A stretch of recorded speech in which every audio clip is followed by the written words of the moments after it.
All right, TDOT reporting a crash, 65 southbound at I-24 downtown. Also 65 southbound near Rivergate Parkway. TDOT says there's a disabled vehicle blocking the right lane there in Goodlettsville. Traffic every 10 minutes every morning on Super Talk 99.7 WTN.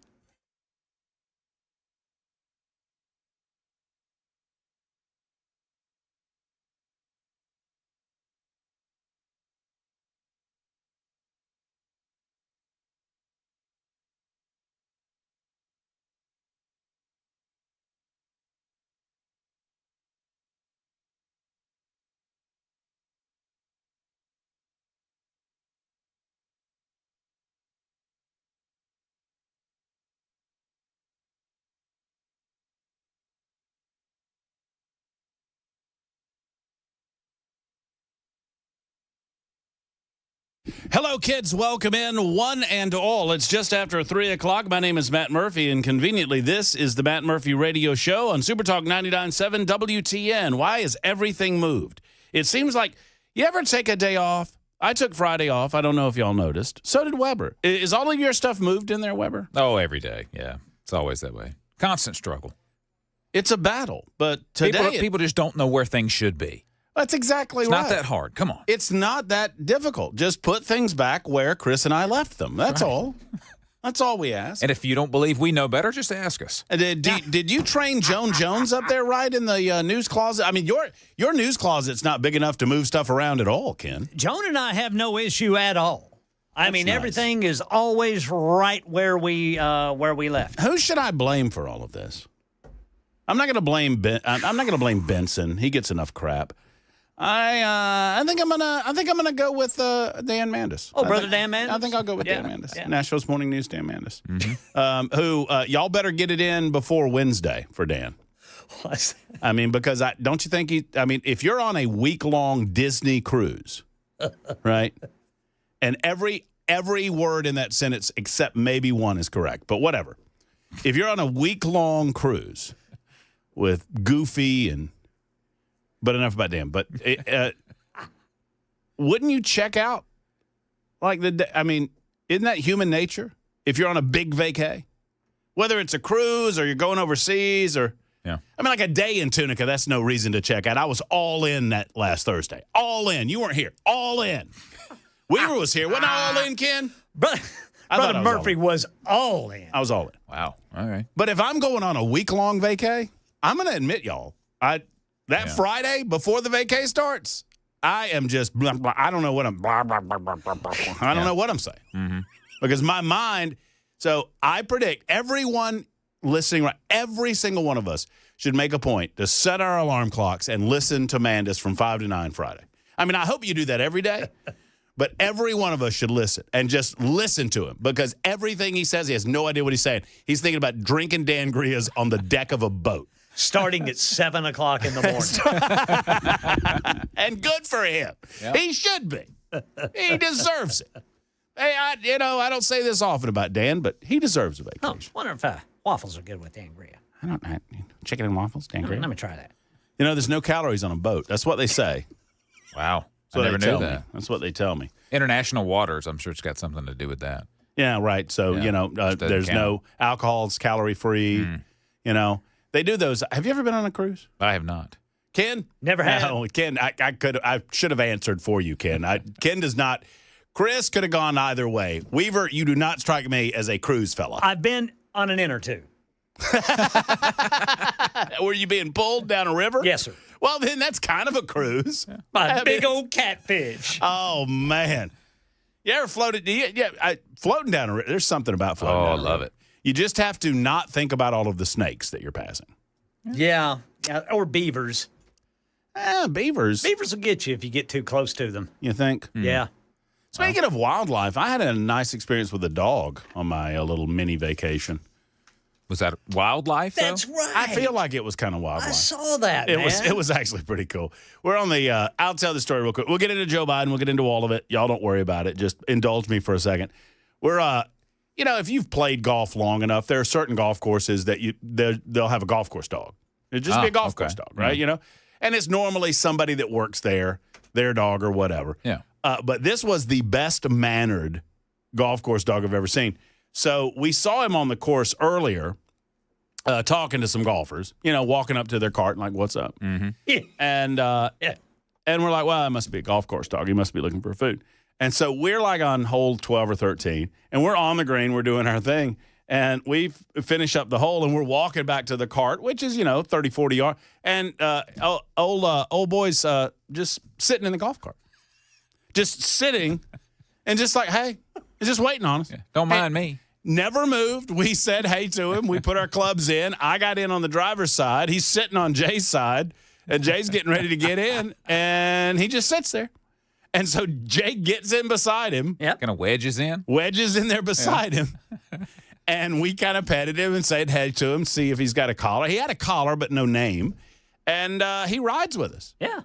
And he rides to the next tee box, and he's panting because it's kind of hot. There's plenty of water on the course, but he's panting a little bit. And I swear this happened. He's sitting there in the cart, and Jay gets out and I get out, and we're standing on the tee box, and he's and I get up to address my ball, and he stopped panting. Ooh. Uh-oh. Not his first rodeo. And then I hit the ball, and he I'm like, he stopped panting. Jay and I were like, he stopped panting for us to hit the ball. Yeah. This guy is slick. Interesting. And then he rode for us for that hole, and he was looking around the golf cart as if he was, I think he's learned that if he's cute enough, he gets food. He gets treats. Yes, sir. Yeah. And he found soon enough that we did not have any treats, and so off he went to the next day. He got out and said bye, and See you, boys. see you later. Cheapskates. Went on, yeah. I'm going to go to some folks who aren't losing at the craps table who can afford to buy me a half a sandwich or something like that. So it was not. That was cool. one of the highlights of the trip. Yeah, was the would've golf been course for me dog too. that stopped, smack. He looked. He watched the flight of the ball. Yeah. Very cool. Anyway, that was my weekend. And plus, Very there was nice. some degeneracy going on during the Tunica. How was how was graduation? Went off without a hitch. Yeah, He's got that diploma. they do the little thing. Do they still do the little thing? Yeah. Flip the tassel from one side to the other. Did you always see this in the movies, and I've never seen it in real life where they throw the thing. Yeah, I didn't get to see it either because we were indoors. The event was inside, and then all the students went outside, and they were on the other side of the building. So we didn't get to see them throw the hats, but they did. Apparently, they did. Yes. Well, good for them. All right. That's awesome. Yeah. And very so proud. I guess your young man's he's packing it up, moving it out today. Oh yeah, I'm then. sure he's getting everything together. He'll be gone by the time I get I mean, home, that's the way it I'm sure. goes, right, Waver? Yeah. You graduated, you got that diploma. That's what you do. Time to be a man. You just kick them right out. Yeah.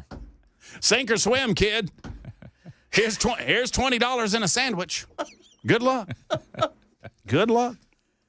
Hey, maybe you can go work for the White House. Apparently, there's a lot of folks that are doing a lot of things. Worth a shot. Sure. Where was this golf, TB wanted to know?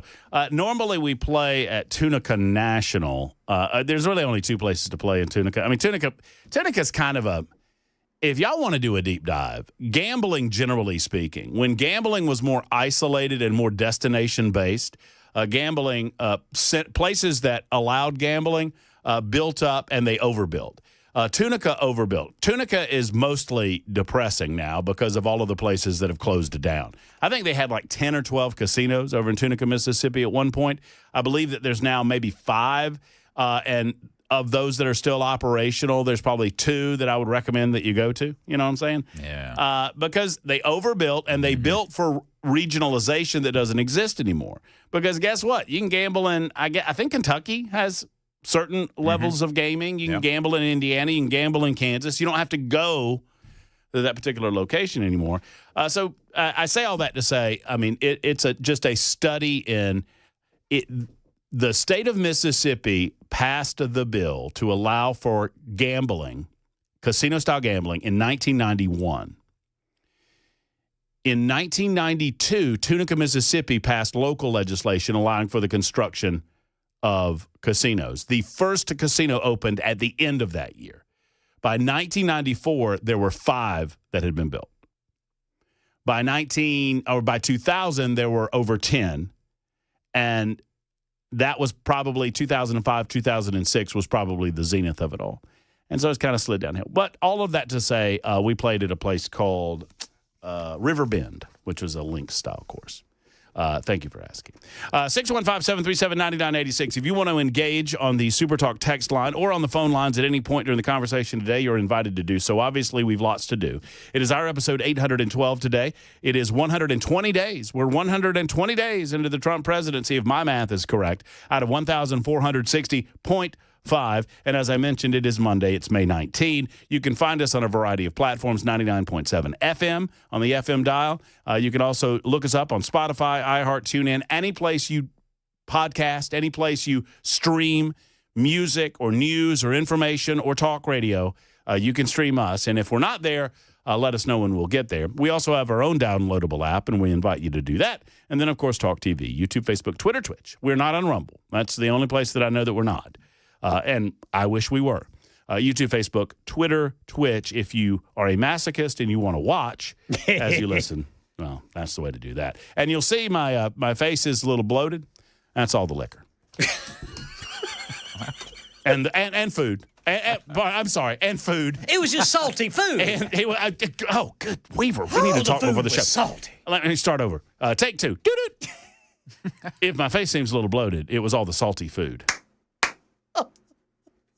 Thank you. And liquor.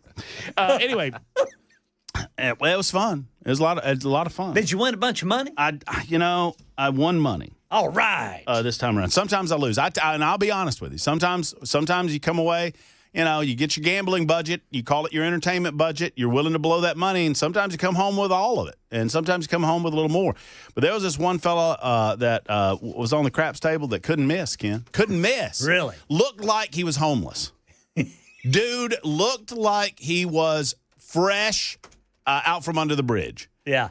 And made everyone standing at that table a lot of money over the course of an hour and a half. All right. Just throwing dice, rolling bones.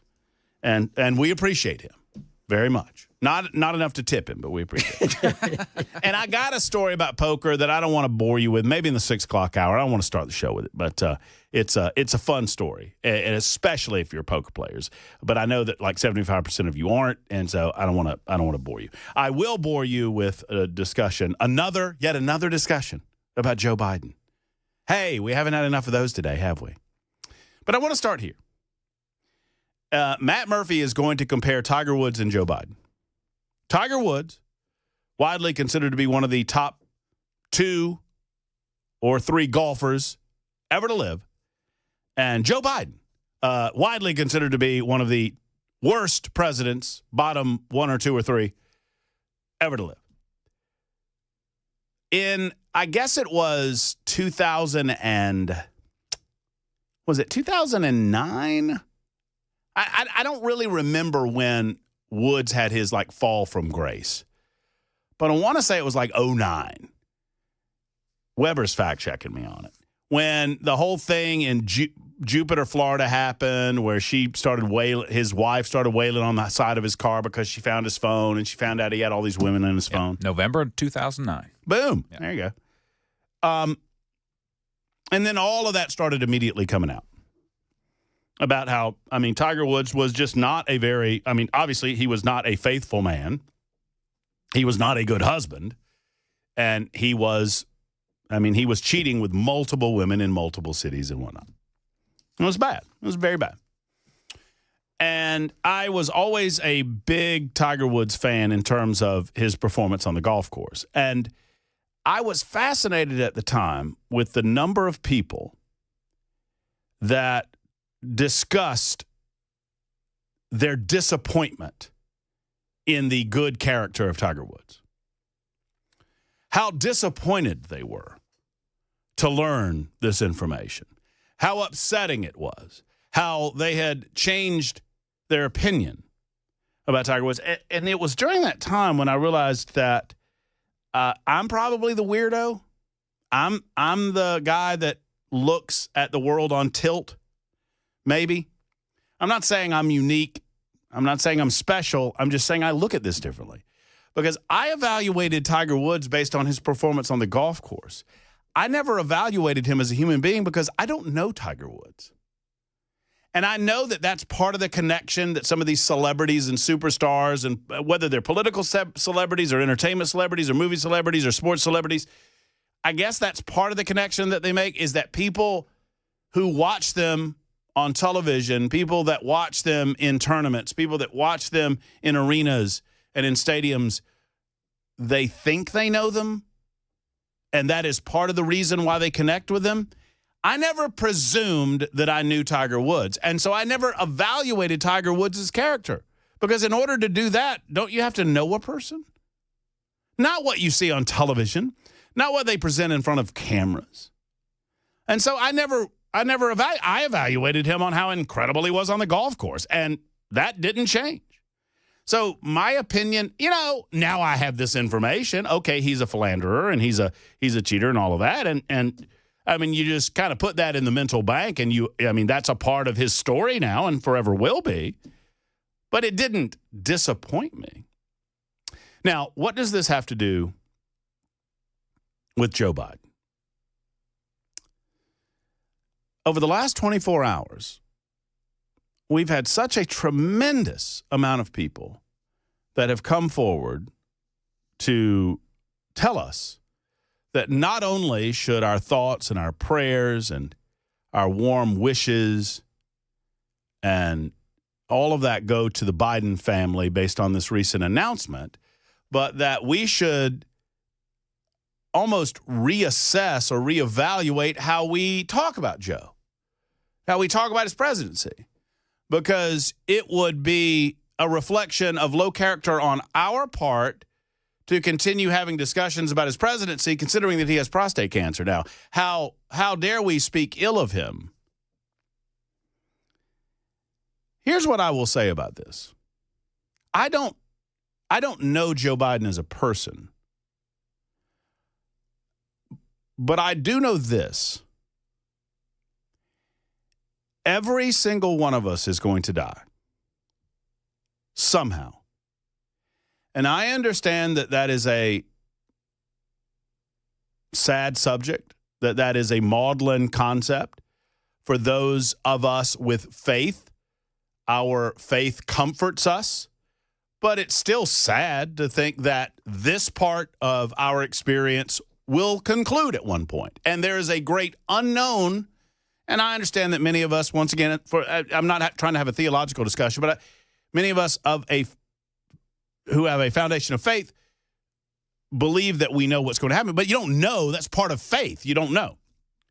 The point is, we are not evaluated on earth by how we die.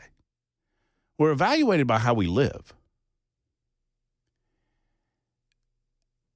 And I don't think Joe Biden's been a very good person. I think Joe Biden's been a very selfish person. And and that's just my thought on it. And my thought's just one of a gajillion. That doesn't change. For me. I'm not going to double down on it. I'm not going to rub it in. But that analysis doesn't change at all.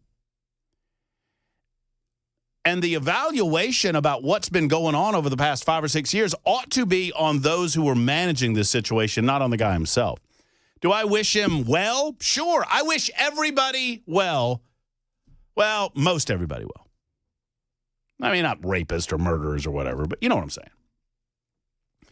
I want to talk more about this, and we'll delve into the cover-up that is now obvious, why it's coming out now, which ought to be pretty obvious to you. All of that to come on the Matt Murphy Show, plus your telephone calls and your thoughts on the social media platforms, 24 after the hour on Super Talk.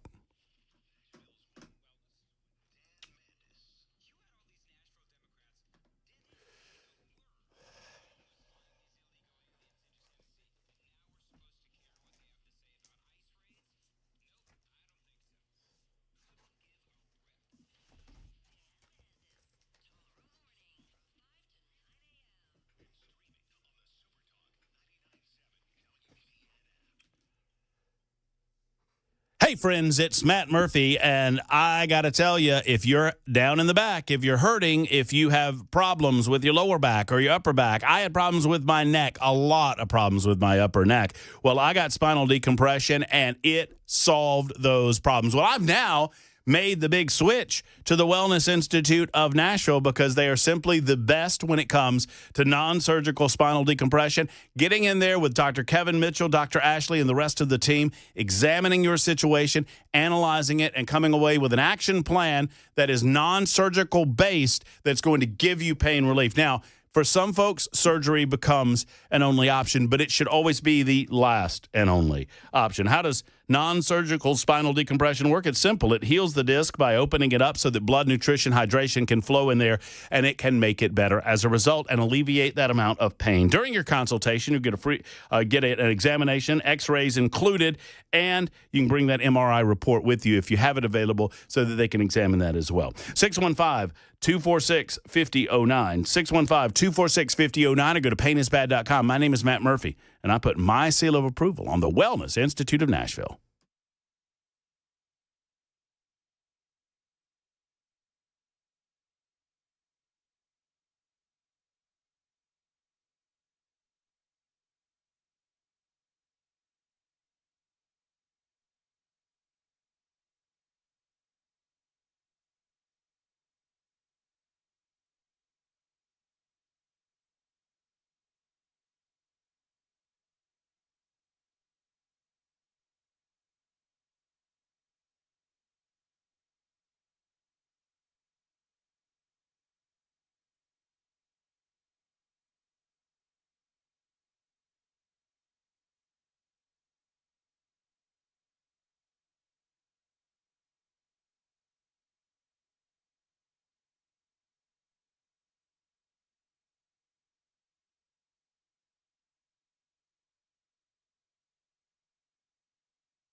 Hey, friends, I have a brand new sponsor to tell you about on the Matt Murphy Radio Show, and I'm very happy to announce Alpha and Omega.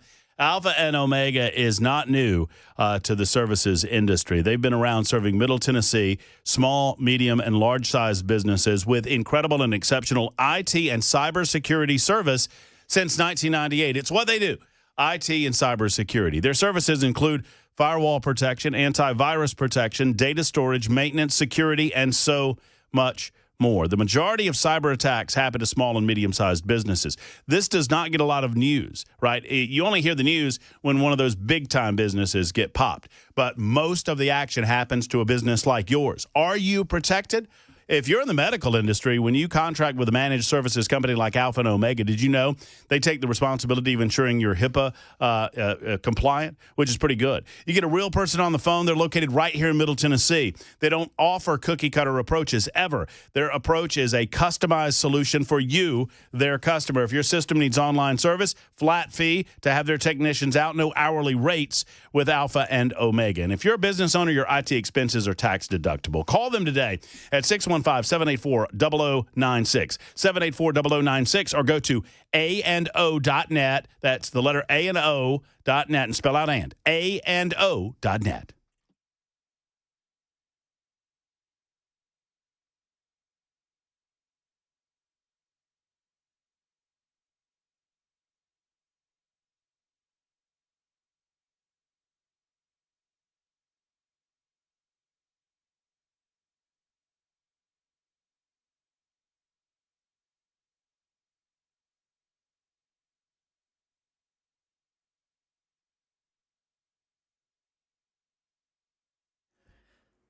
A threat shuts down an entire school district, and the Trump-Putin phone call. These stories and more at 3:30 on Super Talk 99.7 WTN. It is almost 3:30 right now on Super Talk. Pardon me, Super Talk. Whoa, yikes. All that salty food. That's all that salty food. I was on that salty food. Give you a Man, frog. man. Had some pasta, boy. Cajun pasta. So good. Oh. I had some sausage in it. Oh, man. Ripped me up the next day, though, but it was worth it. You know what I mean? I've done it without knowing that. Y'all know what I'm talking about. Unfortunately, yeah. Weber, we're anything but honest on this show. And I mean, you know, it is what it is. It was great going down. Fire. Oh, Fire. so good. It was so good. TB writes in real quick. I want to make sure that y'all understand this. If you said you couldn't evaluate Tiger Woods because you didn't know him, do you really know Joe Biden? No. You evaluate based on what you do know.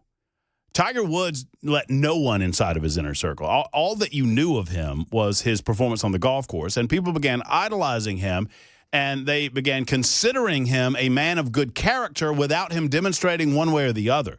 Joe Biden has demonstrated what his character is. He is a person of low character based on his actions, but I don't have to meet him to know. I've seen it, right?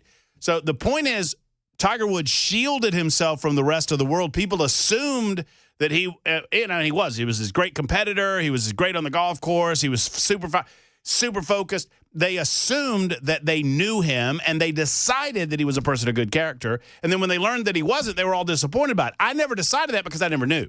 Joe Biden has told us everything we need to know. Everything you need to know. And it's not good. It's not good. 31 after the hour. We'll get back to it, and we'll get to your calls momentarily on the subject. We'll talk about all of the diagnosis and all of the breakdown for it in just a moment. It is the Matt Murphy Radio Show, fired up today on this Monday. Super Talk 99.7 WTN.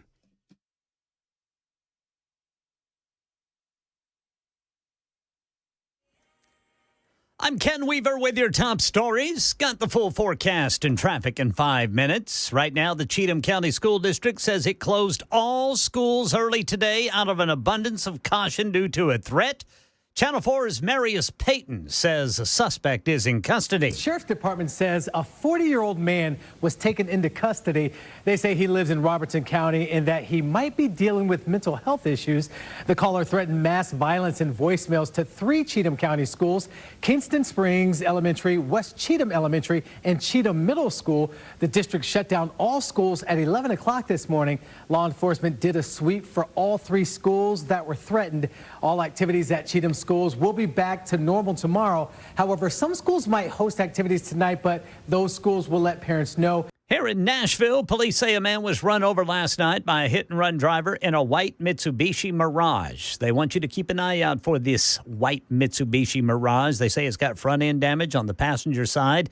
They say it hit 21-year-old Zachary Karach as he crossed the street in the crosswalk in the 1500 block of Church Street. He has serious but non-life-threatening injuries. President Trump today talking about the 2+ hour phone call he had with Russian President Vladimir Putin about ending his invasion of Ukraine. I think some progress has been made. It's a terrible situation going on over there. 5,000 young people every single week are being killed. So hopefully we did something. Says he spoke to Ukraine President Zelensky and others. We also spoke to the heads of most of the European nations, and we're trying to get that whole thing wrapped up. What a shame that it ever started in the first place. President Trump gave no indication of what would be on the negotiating table, saying the conditions have to be set by Russia and Ukraine, but that they are immediately negotiating a ceasefire. That's the latest news. Traffic and weather next. I'm Ken Weaver, WTN News.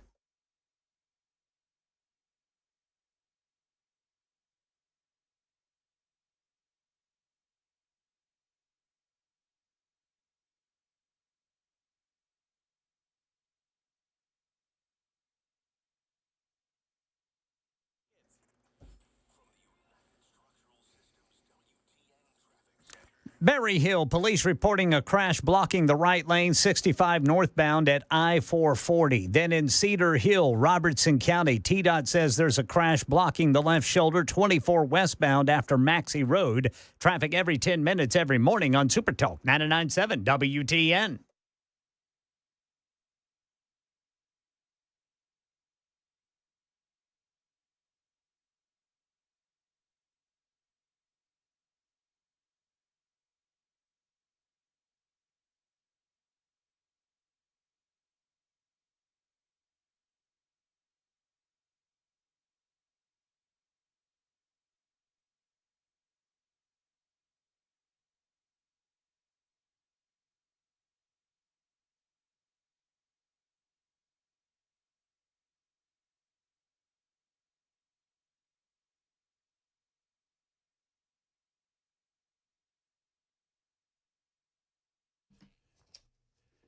Hello, friends. It's Matt Murphy for Genesis Diamonds. Man, oh man, I love Genesis. I love what they do for this community because, I mean, and it's a great time to shop right now.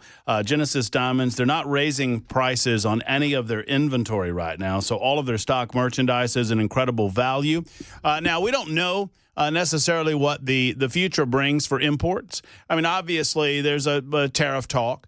Which could affect some industries more than other industries. But if you've got a special occasion coming up in the next 6 months or so, never you fear, because Genesis Diamonds is committed that they're not going to increase any prices on in-stock inventory because they don't need to. That's already in stock. This is where the stock at Genesis Diamonds gives you an advantage, because at Genesis, unlike some of these other stores, they have the diamonds that you want, and they already have them in stock and in the United States of America, which is a great thing for you and a great thing for pricing.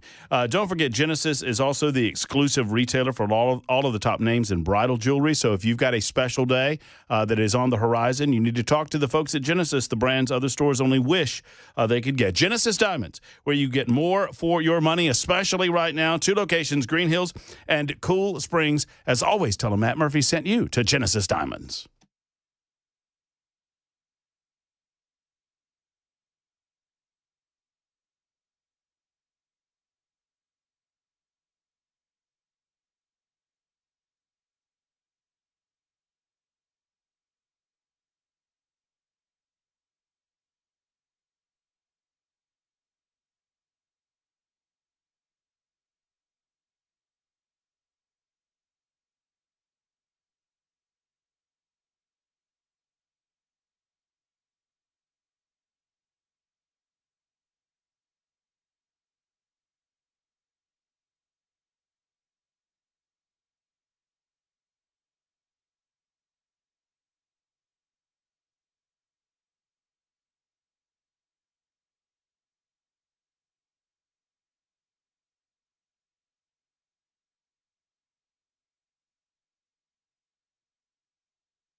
All right, it's Super Talk 99.7 WTN. Matt Murphy, 39 minutes after the hour. You're invited to be a part of the show at any point during our proceedings. I absolutely adore talking with you on the telephones. It is my favorite part of our day. And if you want to talk on the phone, there's no waiting. 615-737-9986, 615-737-9986. For you shy types, we have thrown up the super text line that is available to you. No waiting there either. And that is also 615-737-9986. TB's very upset at me because he says my logic is flawed. And it's just eating him up inside. And so he's filtering out. He said, your point's flawed about. The point is, I evaluate people based on what we know. I don't assume that people are good people because I look up to them in certain areas or look down about them about certain other things. That's the point. and the evaluation doesn't change based on negative information that comes in unless that negative information reflects on their character.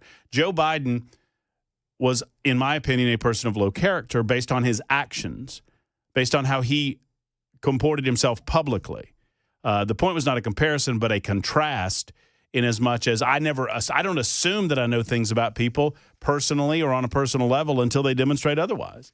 And Joe Biden has regularly demonstrated otherwise. Joe Biden will be judged on how he lived his life. There are some that have decided that Joe Biden is the cat's meow because they're on team leftist. They're on team Democrat. Others think differently about it. I do not believe that Joe Biden I think that Joe Biden used the American people in a lot of ways to benefit himself. And I think that's demonstrated based on his actions. As I said at the beginning of the show, this idea that, well, let me pull it up for you because this is the ultimate point. I would pull it up, but apparently somebody pulled down my Google profile over the weekend too. Am I being fired? Is this punishment? What? Well, they wouldn't have told me, so you may have been. That's true. Well, they had to turn your key off, man. Oh, that's a good point. You wouldn't have been able to get in the gate. That's a great point. I want to continue as Matt. Why wouldn't I want to continue as Matt? Why would I want to continue as anyone else? Well, you never assume, That's true. David Axelrod said as much over the weekend. I got the clip once I get all of this working. David Axelrod said, I think we should hold off on this book thing and discussion of this book and hold off on what his mental decline was like because of the prostate cancer. And, we really shouldn't, we really shouldn't delve into that now. Is there any question? No evaluation of any of this leads me to believe anything other than Joe Biden had prostate cancer during his presidency. And they either knew and lied to the American people about it, or they chose not to know. And what I mean by that is you can't convince me that an American president of Joe Biden's age and his obvious physical and mental decline was not tested for prostate cancer. The only way that you can convince me that he was not tested for prostate cancer is if someone in the room actively said, do not test to Joe Biden for prostate cancer. Do not test his PSA levels. That is the only way that the leader of the free world at the age of whatever it was, 78, doesn't get tested for prostate cancer. That's the only way. And I'm not a medical doctor, but every evaluation that I've read, and I listened to Dan Mandis. He had somebody from Vandy on this morning. And I forget the name, pardon me. Dr. Manny Sethi. What? Manny Petty? What? Manny Sethi. Oh, I thought you were inviting me out for for some nail work. Murphy, would you like a Manny Petty? What? I apologize. That's mean. That's mean-spirited in as much as that's the guy's name, and I'm picking on it. What is his name again? Manny Sethi. Manny Sethi. Well, Dr. Sethi indicated that there's just, anybody that's had cancer in our lives, right? We understand what something metastasizing is, right? It is a cancer that grows in a particular place or particular organ, and it grows to the point that it spreads to other places. Metastasizing, it's spreading. Joe Biden's prostate cancer has spread to his bones. That cannot happen in 100 days.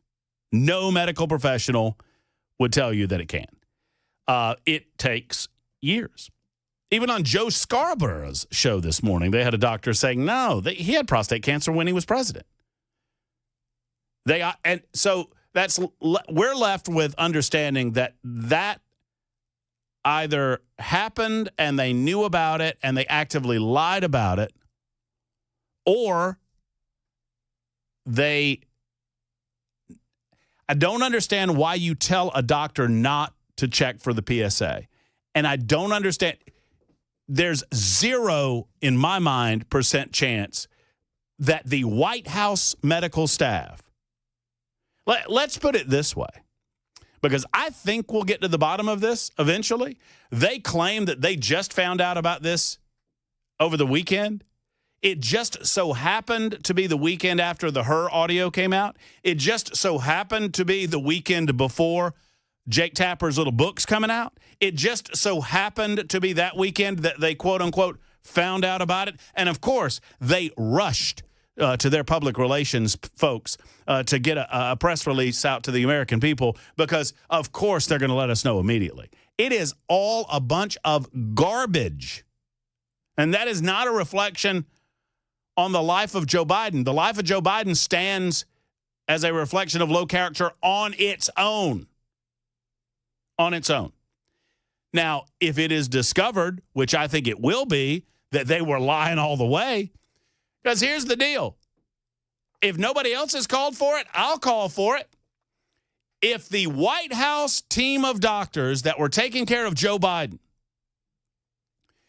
did not insist on checking his prostate during every medical exam that he had as president of the United States. Y'all remember those? Oh, Joe Biden's in perfect health. He's in great health. No, we're not going to release the results. We're not going to discuss the specifics, but he's in fabulous health. Tell him, Karine Jean-Pierre. He's in fabulous health. He's great. He's got more energy. And the redheaded, whatever her name was, Jen Psaki. Oh, he's out running staffers, and we've got interns that can't keep up with him. And Joe Scarborough, he's cogent. He's cogent.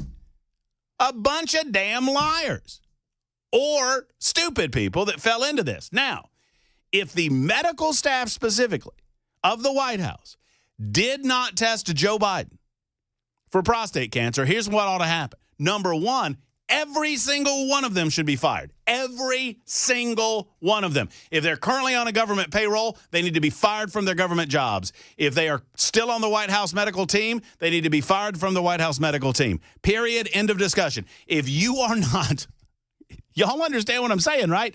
If you are not testing a 79-year-old man for prostate cancer that has obvious medical issues, that is criminal. And that leads me to my next point. If they actively chose not to test his PSA levels during his presidency, if that's their excuse, because the question is, were you testing his prostate during his presidency?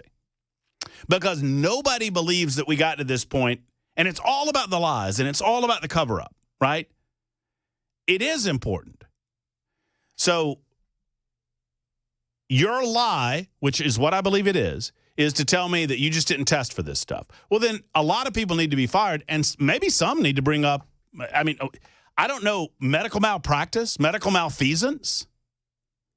It is medical malpractice to give a physical examination to a 79-year-old man who happens to have the most important job on the earth. Y'all hearing me? Who's buying this? And the media just acts like, I point to the TV when I say the media. The media acts like, no big deal. What? They sure do get dumb when it fits their narrative, don't they? And they get dumb and incurious when it fits their narrative. They're just so incurious. What medical team checked off and said, we're not going to bother with the prostate examination, we're not going to bother with prostate cancer, we're not going to bother with PSA levels? Because let me tell you this, no doctor that I have spoken with, no doctor that I have heard from would tell you that something could appear as a prostate problem on the PSA levels and then metastasize as quickly as they claim that it has done. It is a lie from the pit of hell. And I want to know who the liars are, and I want them held to account. And the way that you do that is you say, who is the medical team? You get to the medical team, and they'll tell you the truth because they have reputations to uphold. At some point, the medical team is going to come clean and say that either we knew that he had prostate issues and they told us to ignore it, or they refused to allow us to test it. And if they refused to allow the medical team to test it, then we've got a lot of other questions about exactly how much authority does a 79-year-old man who has, once again now, the most important job on planet Earth. impacting and affecting billions of people. Billions of people. You don't get to decide whether your PSA levels are checked anymore. You don't. I mean, hell, I can't get good insurance rates with Cumulus if I don't get an annual physical. And they check my PSA levels. They check your PSA. We can't get good health. I mean, I could demand, no, I'm not taking a physical. And they could either do they jack up your rates if you don't do it with our health insurance, or they could just drop you. But the leader of the free world, the most important job on planet Earth, and they're not getting those things tested, I don't buy it for a moment. I think they're liars. I think they're liars from the pit of hell. I think they knew exactly what was going on, and I think they hid it from the American people. And, let's finish up this segment with one final question. I'll get to your calls in a second. Let's play a hypothetical game for a minute. Let's say that Joe Biden didn't debate Donald Trump. He refused.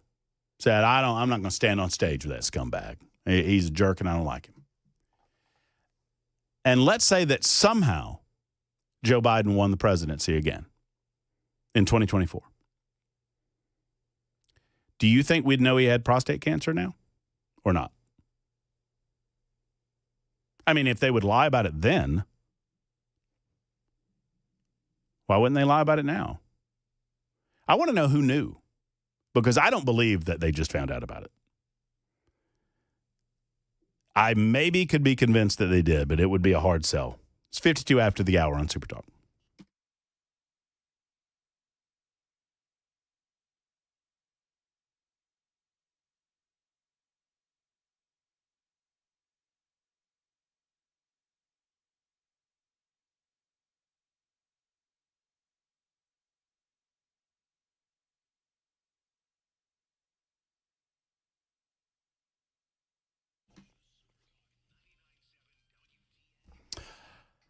I'll say this, when they do comprehensive analysis of your blood at the Tennessee Men's Clinic, they do comprehensive analysis of your blood. And they do blood work, and they'll tell you exactly what they're looking for within that blood work. I know one thing that they look for. When you make an appointment with Tennessee Men's Clinic and they're qualified urologists, they look for, I'm wanting to say I'm 90% sure they do the PSA. I'm almost positive of that. I can't be 100% sure, but I'll let you know. I'll find out. But I know they do T levels. I know that they do other levels involving blood and, what's going on in your system because they want to make sure that you are as right as can be. And that's all a part of it, especially those T levels, right? Because as men age, the testosterone goes down for those men. And when your testosterone goes down, it can manifest itself in a loss of energy. It can manifest itself in a loss of motivation in the bedroom, ability in the bedroom. And guys, I don't mind saying it because you need to fix it. And you fix it at Tennessee Men's Clinic. And you can get back to that intimacy that you've come to know and enjoy. Thank you to the Tennessee Men's Clinic. Go to TennesseeMen'sClinic.com for more information, TennesseeMen'sClinic.com, or give them a call at 615-208-9090, 208-9090.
A suspect is in custody for making threats that shut down an entire Middle Tennessee school district today. This story and more at 4 on Super Talk 99.7 WTN.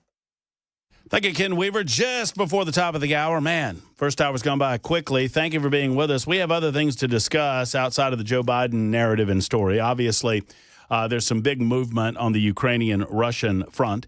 Donald Trump announcing that earlier today. We'll talk about our man, DJT. We'll talk about where we are on the Education Freedom Scholarship.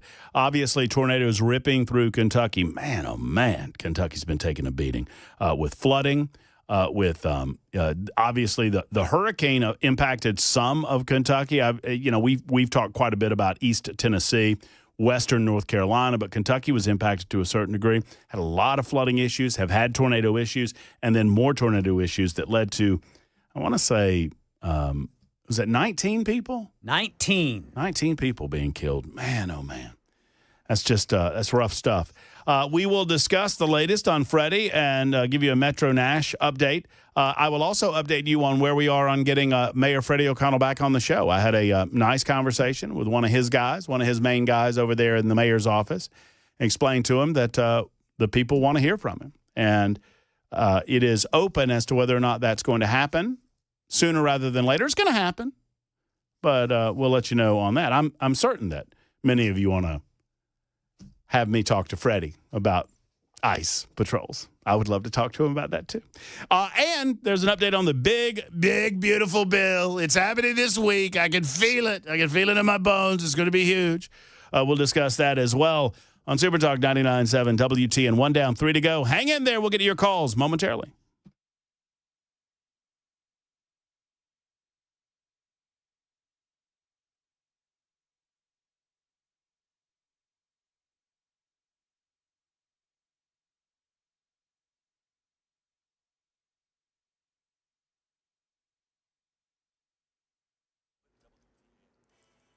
Four o'clock on the dot. I'm Ken Weaver with your top stories, and we are tracking the potential for more severe weather here in Middle Tennessee.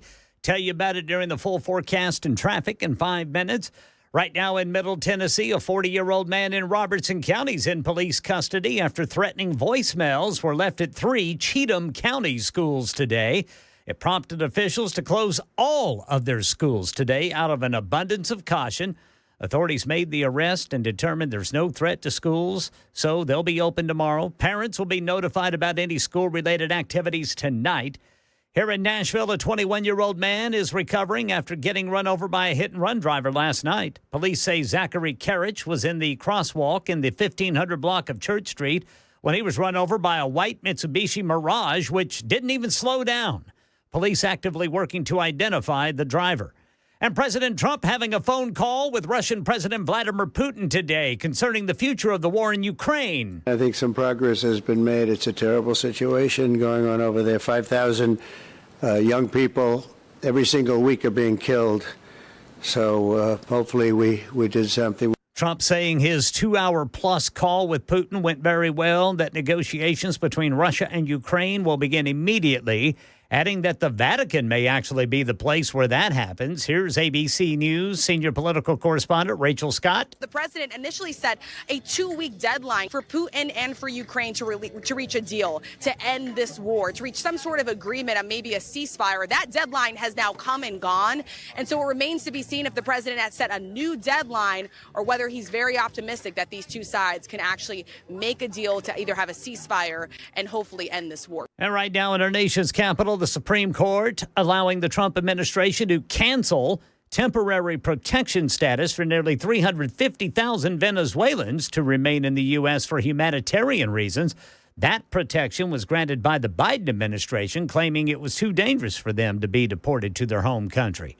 Questions about former President Biden's aggressive cancer diagnosis. Dr. Manny Sethi of Vanderbilt, talking with WTN's Nashville's Morning News' Dan Mandis today, said Biden's yearly exam would likely have discovered that cancer. The aggressiveness of the prostate cancer, a 9 or a 10 is very severe. And as you noted, you would catch that with a very simple PSA test. Anybody over 50, males over 50 usually were supposed to get, these PSA tests every prostate exams and then these PSA tests. So this would have been caught. Yeah, Biden's spokesperson said it was only discovered last week. His cancer is considered an aggressive form of prostate cancer that doctors say should respond well to hormone therapy. That's the latest news. Traffic and weather next. I'm Ken Weaver, WTN News.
Woodbine, police reporting a crash 24 eastbound after I-440. Then in the Gulch, police say there's a crash partially blocking the off-ramp 40 eastbound to Broadway. And checking Robertson County here, TDOT says there's a crash on the left shoulder 24 westbound after Maxey Road. Traffic every 10 minutes every morning on Super Talk 99.7 WTN.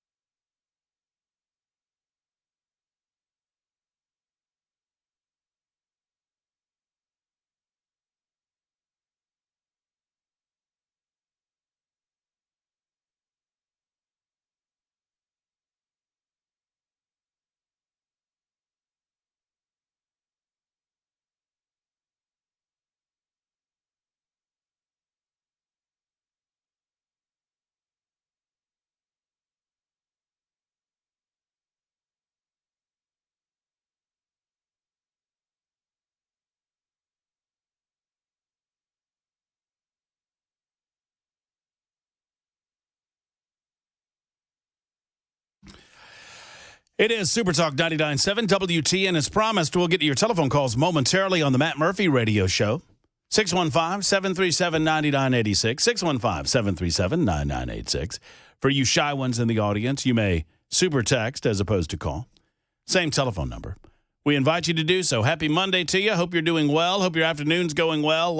I missed the storms. I guess did we have, how bad was it Friday? Y'all were around. Friday, Saturday? We escaped anything like they had in Missouri and Kentucky. Yeah, it was pretty bad up there. I saw that. That's rough. Let me tell you, Kentucky has gotten. I think I heard you talking about it earlier today, Ken, and I mentioned it in the first hour. Kentucky's just gotten hammered weather-wise. They get hammered by every type of weather. Man, I mean, they get really bad weather. If it's not a flood, it's tornadoes, it's an ice storm, or as you mentioned, part of Kentucky was impacted by Helene. Yeah. They every time you see Governor Andy Beshear, he's talking about a state of emergency. Right. And had nice things to say about Donald Trump today. He said the FEMA response is the best that he's seen. Well, and as good as any. Well, and that's great. I don't understand what I don't understand because I don't understand what role. I guess it's a coordination role. It's money is what it is. Yeah. I'm talking about FEMA, Yes. right? When we talk about, and I don't begrudge Andy Beshears for giving FEMA kudos. Good for him.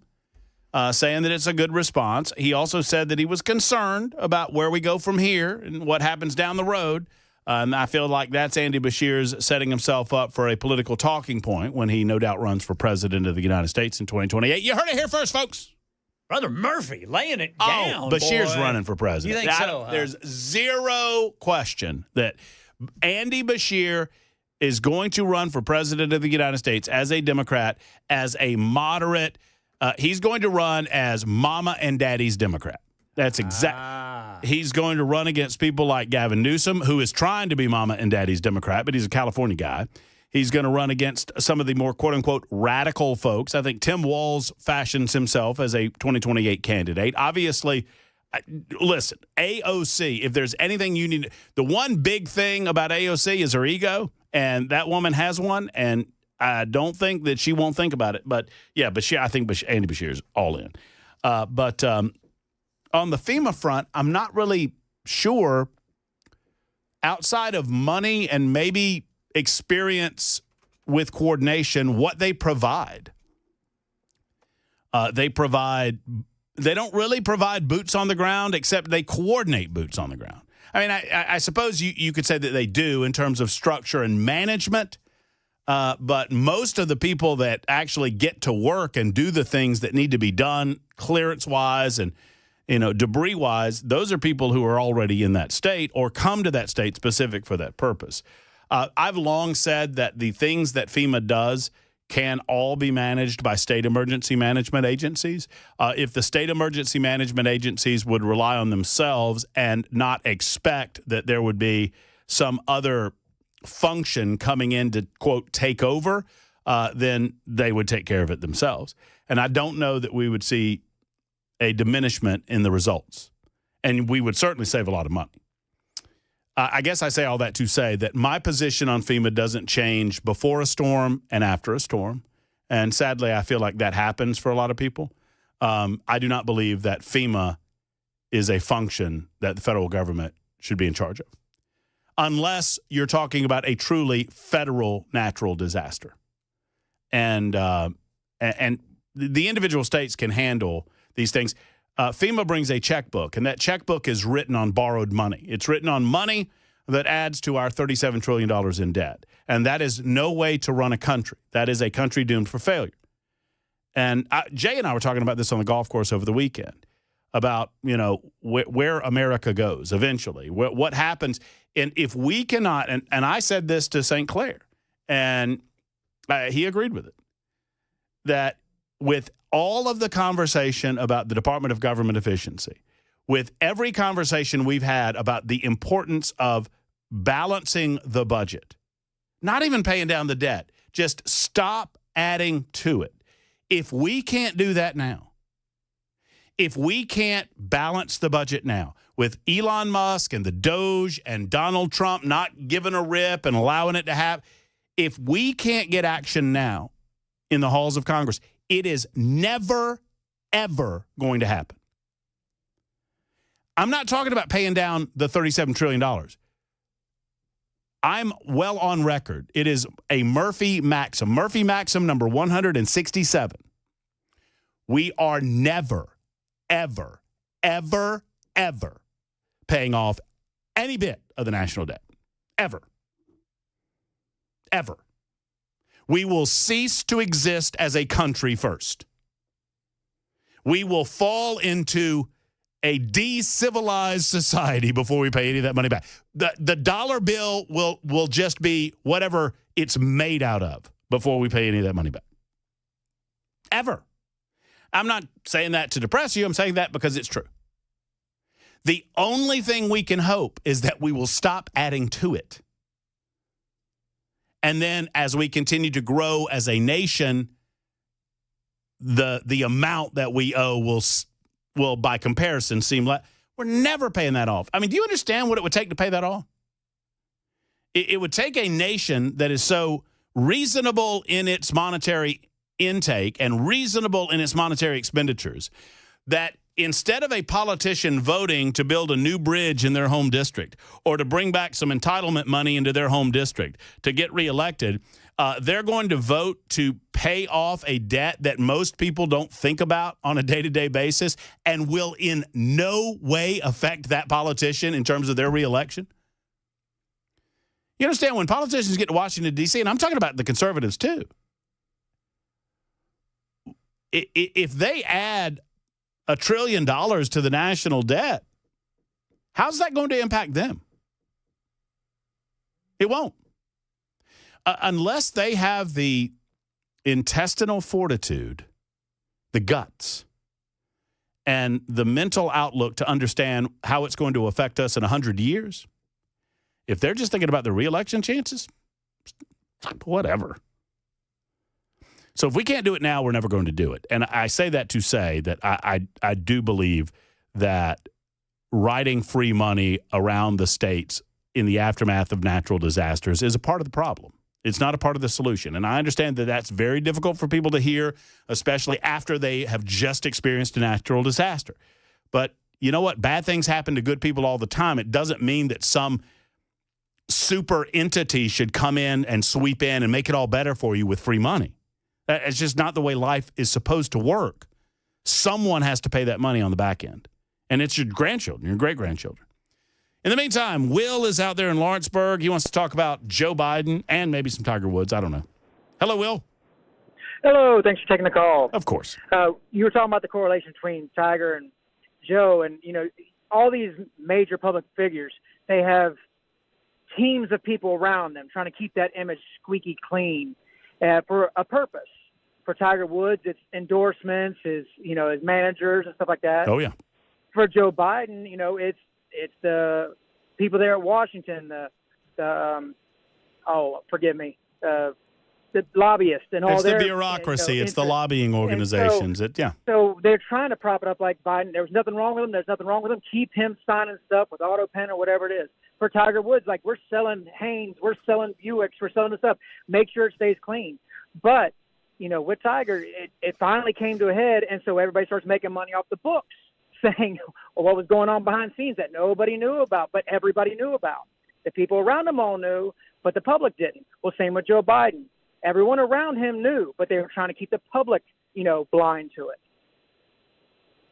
No, it's a part of the comparison that's a good one. There's a compare and contrast, right? The assumptions that so many people made prior to some of the revelations and then how the revelations changed people's opinions on all of this. But no, you're right. The important thing to remember is in these circumstances where you're dealing with not just individuals that are worth millions or billions of dollars, but you're dealing with a team of people around them that understand that the wake of a person like a Tiger Woods, the wake of a person like a Joe Biden can be worth millions and millions and millions of dollars to many, many other people. And so they have to work as hard as possible to manage that. Well, and now with Joe, okay, let's let this out to where we can garner his sympathy, and maybe some of these investigations will kind of back off, because you don't want to kick a man while he's down in their eyes, or at least that's the way they're trying to paint it.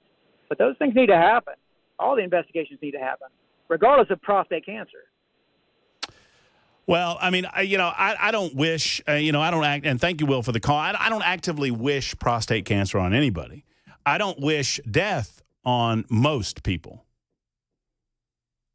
Look, I just try to be honest with you. I encounter stories in my daily life, and I understand how I'm supposed to act, and I understand what I really feel. And there are stories that I tell you about from time to time where I'd be lying if I didn't say that, well, the world's going to be a better place when that guy's not on it, or that gal's not on it. Mostly it's guys. And mostly it involves abuse of a child or murder. some things that are just irredeemable. But I don't wish prostate cancer on folks. But I also don't look at a prostate cancer diagnosis as a free pass to forgive one's actions over however many years in public life that you screwed the American people for your own benefit. I mean, Joe Biden over and over and over again screwed the American people to benefit himself and his family. I can give you examples from now till the end of the week.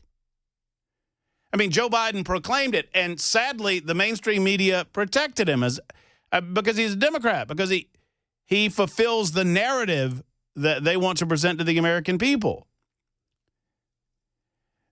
An argument could be made that Joe Biden, because of his heavy-handed nature in Ukraine as the vice president of the United States of America, that he bragged about. Remember, he said, I told him I'd take the billions of dollars back home with me if they didn't fire the prosecutor. The prosecutor was looking into Burisma. Burisma, a company that his son was on the board of, at $50,000 a month. All of that led, ultimately, I mean, you can put pieces together and you can formulate dots together to lead us to the Russian-Ukrainian conflict right now. Right now. So don't tell me that his determination to benefit himself and his family doesn't have ramifications to the American people and ultimately potentially lead to people dying. I just don't understand the concept of, well, they're going through a medical diet. Now, if you know the people, I mean, obviously you've probably decided that they are people of good character or whatever, and I understand that that's going to change things for folks that know people. But this diagnosis doesn't change my opinion about Joe Biden. Why would it? It doesn't mean that I'm going to just rail on the guy. I don't wish him death. I don't wish him death. But he's going to die. And you are too, and I am too. You know, the old saying about it, you know, and everybody's heard this story about the graveside and the birthday and the death day, and it's all about the dash, right? It's all about the dash. Well, what does that mean? On this earth, at least, you are judged by the manner in which you treat other people, about the imprint that your life has had on others. We all think about that imprint from time to time. And what happened over the weekend in no way changes my diagnosis about Joe, although we are being told that it should. Like David Axelrod told us. This was on CNN over the weekend, the reaction to Joe's diagnosis. Yeah. I mean, as you mentioned, this comes at a time where there is so much and continued attention, placed on his mental acuity and stability, as well as ahead of this book release. And you mentioned there's been a lot of discussion about it. His medical condition now, his announced medical condition now, do you believe that silences or delays a lot of conversations about his, last year and a half of his presidency for now? Yeah, well, I mean, I think those conversations are going to happen, but they should be more muted and set aside for now as he's struggling through this. And he goes on to blather about why that is, but I mean, you get the point. We shouldn't have these discussions now. Well, then when are we going to have them?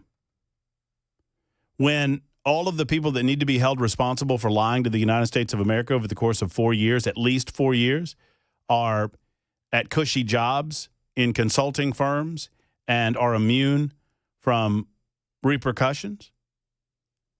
I have a very simple question for all of you. Who was running the United States of America between 2021 and 2025? Between January 2021 and January 2025? I want to know. Don't you? Don't you? It was not Joe Biden. It was not. Who was it? Do you understand the danger of hidden, unseen individuals making decisions It's one thing. I don't know in a time. I guess I could come up with two examples. I'll give you two examples of the constitutional crisis in action in our history in just a moment on Super Talk 99.7 WTN.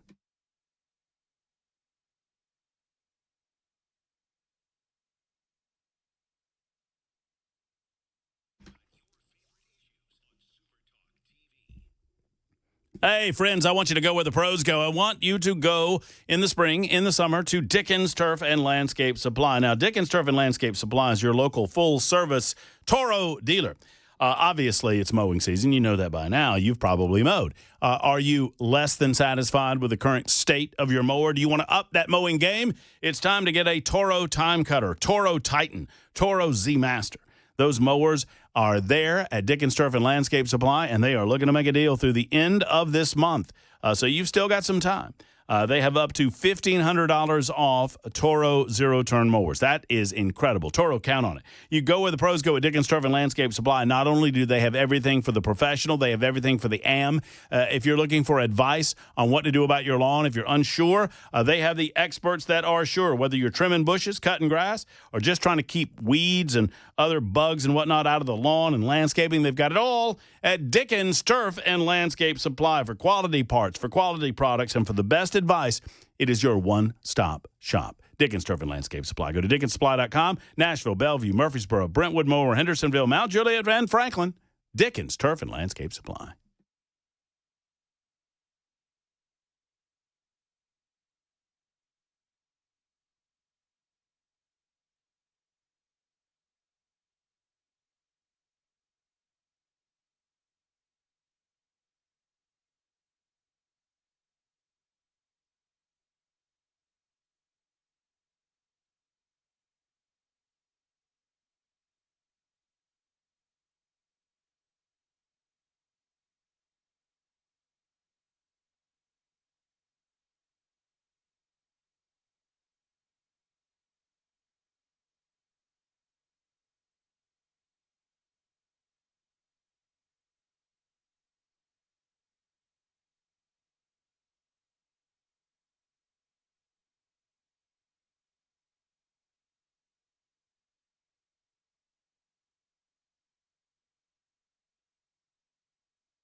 Threats closed down an entire Middle Tennessee school district, and Metro Police working to identify a hit-and-run driver. Witnesses say didn't even slow down.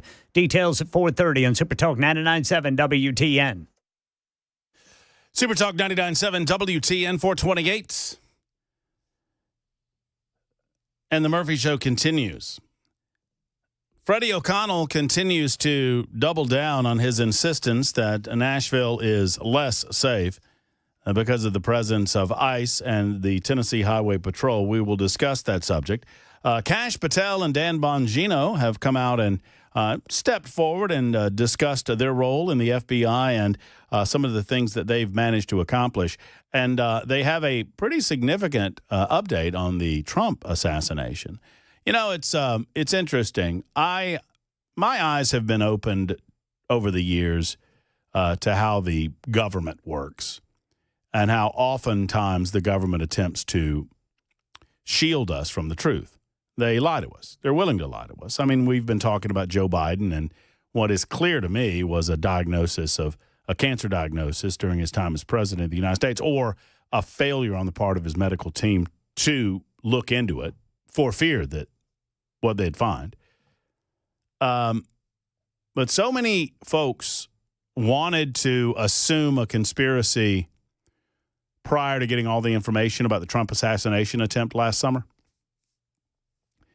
And the FBI is now coming out and saying there's just no there. It was a lone assassin. We will discuss, and I will ask the very pointed question whether you believe Dan Bongino and Kash Patel or you don't. I mean, because they say the information leads us to believe this was a guy who took advantage of a weak Secret Service that was not prepared for the events of that day, and he did what he did. A lot of people came out of the woodwork and tried to convince me that it was a conspiracy. And I'm open for anything, but I'm not willing to go there until I see evidence that's going to lead me down that path.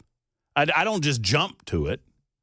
You know, it's Occam's razor for the most part. You know, the simplest, most logical series of events that will lead us to the conclusion is where I'm going to go, unless directed otherwise. But we will discuss that coming up in just a few minutes on Super Talk 99.7 WTN, plus your telephone calls, plus a little more on Joe Biden. I have a bit of a montage for you on the number of people that were willing to defend his mental acuity in the last stages of his presidency, who now have changed their tune quite a bit off of that narrative. 615-737-9986. News time right now.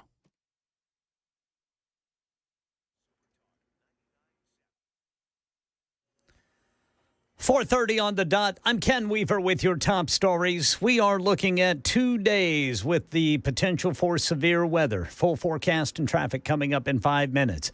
The Cheatham County Sheriff's Office addressing the threats that prompted the entire school district to close early today. School safety is one of the biggest things I feel like kind of facing us and our state, our county. We all take it seriously, and we're going to do everything we can. Any threats that come through, we're going to treat them as being credible and investigate them. Yeah, authorities say they arrested a 40-year-old man in Robertson County after someone left threatening voicemails at 3 Cheatham County schools over the weekend. They were not discovered until staff and students arrived this morning, and out of an abundance of caution, officials decided to send everybody home early.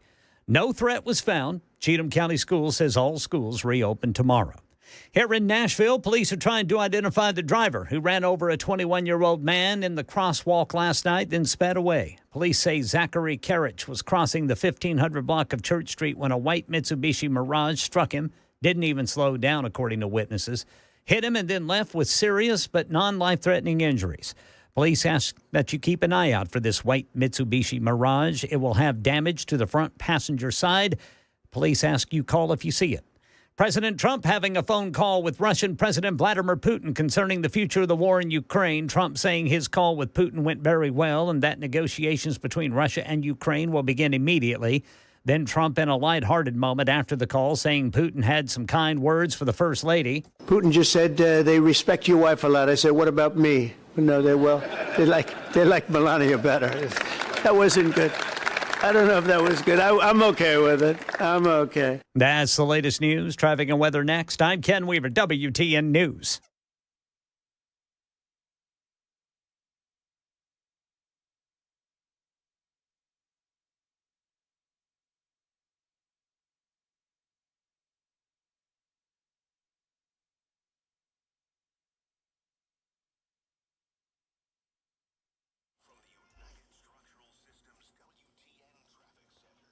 Over in the Gulch, police say there's a crash partially blocking the off-ramp 40 eastbound to Broadway. Then in Woodbine, police say there's a crash 24 eastbound after I-440. Cedar Hill, Robertson County, TDOT says there's a crash on the left shoulder 24 westbound after Maxey Road. Traffic every 10 minutes every morning on Super Talk 99.7 WTN.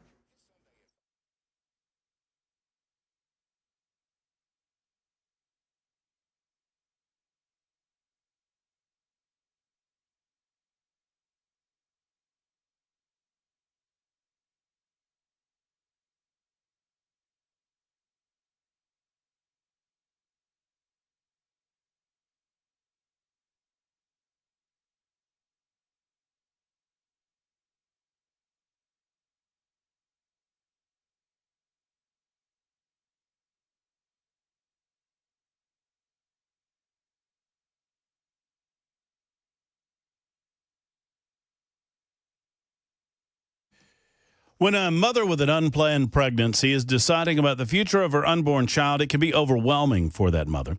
She wants to make the right choice, but society and those around her are telling her that a baby's not alive, and they kind of lean her toward a choice that might impact her for the rest of hers. Preborn's whole ministry is to love these women, to empower them with the choice of life. And it is truly an eternal moment.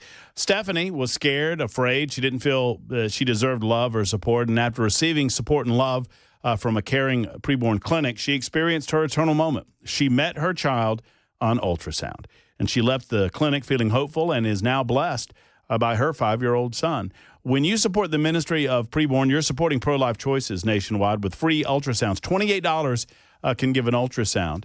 If you're so empowered, 5 ultrasounds can be covered with $140. And for some, if you're a business owner, perhaps you can consider a larger donation. And all of these donations are tax deductible as a write-off, a charitable write-off. Visit preborn.com/Murphy for more information. That's preborn.com/Murphy, or dial pound 250 and say the keyword baby, pound 250, and say baby for preborn.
Hey, it's Super Talk 99.7 WTN.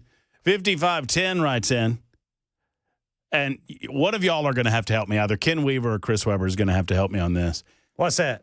Said, hey, because I got other things going on while these fine advertisers are offering their goods and services to you, which we approve of. I mean, well, I try to approve of most of them, but I can't speak for all of them. I speak for the ones where you hear my voices on it.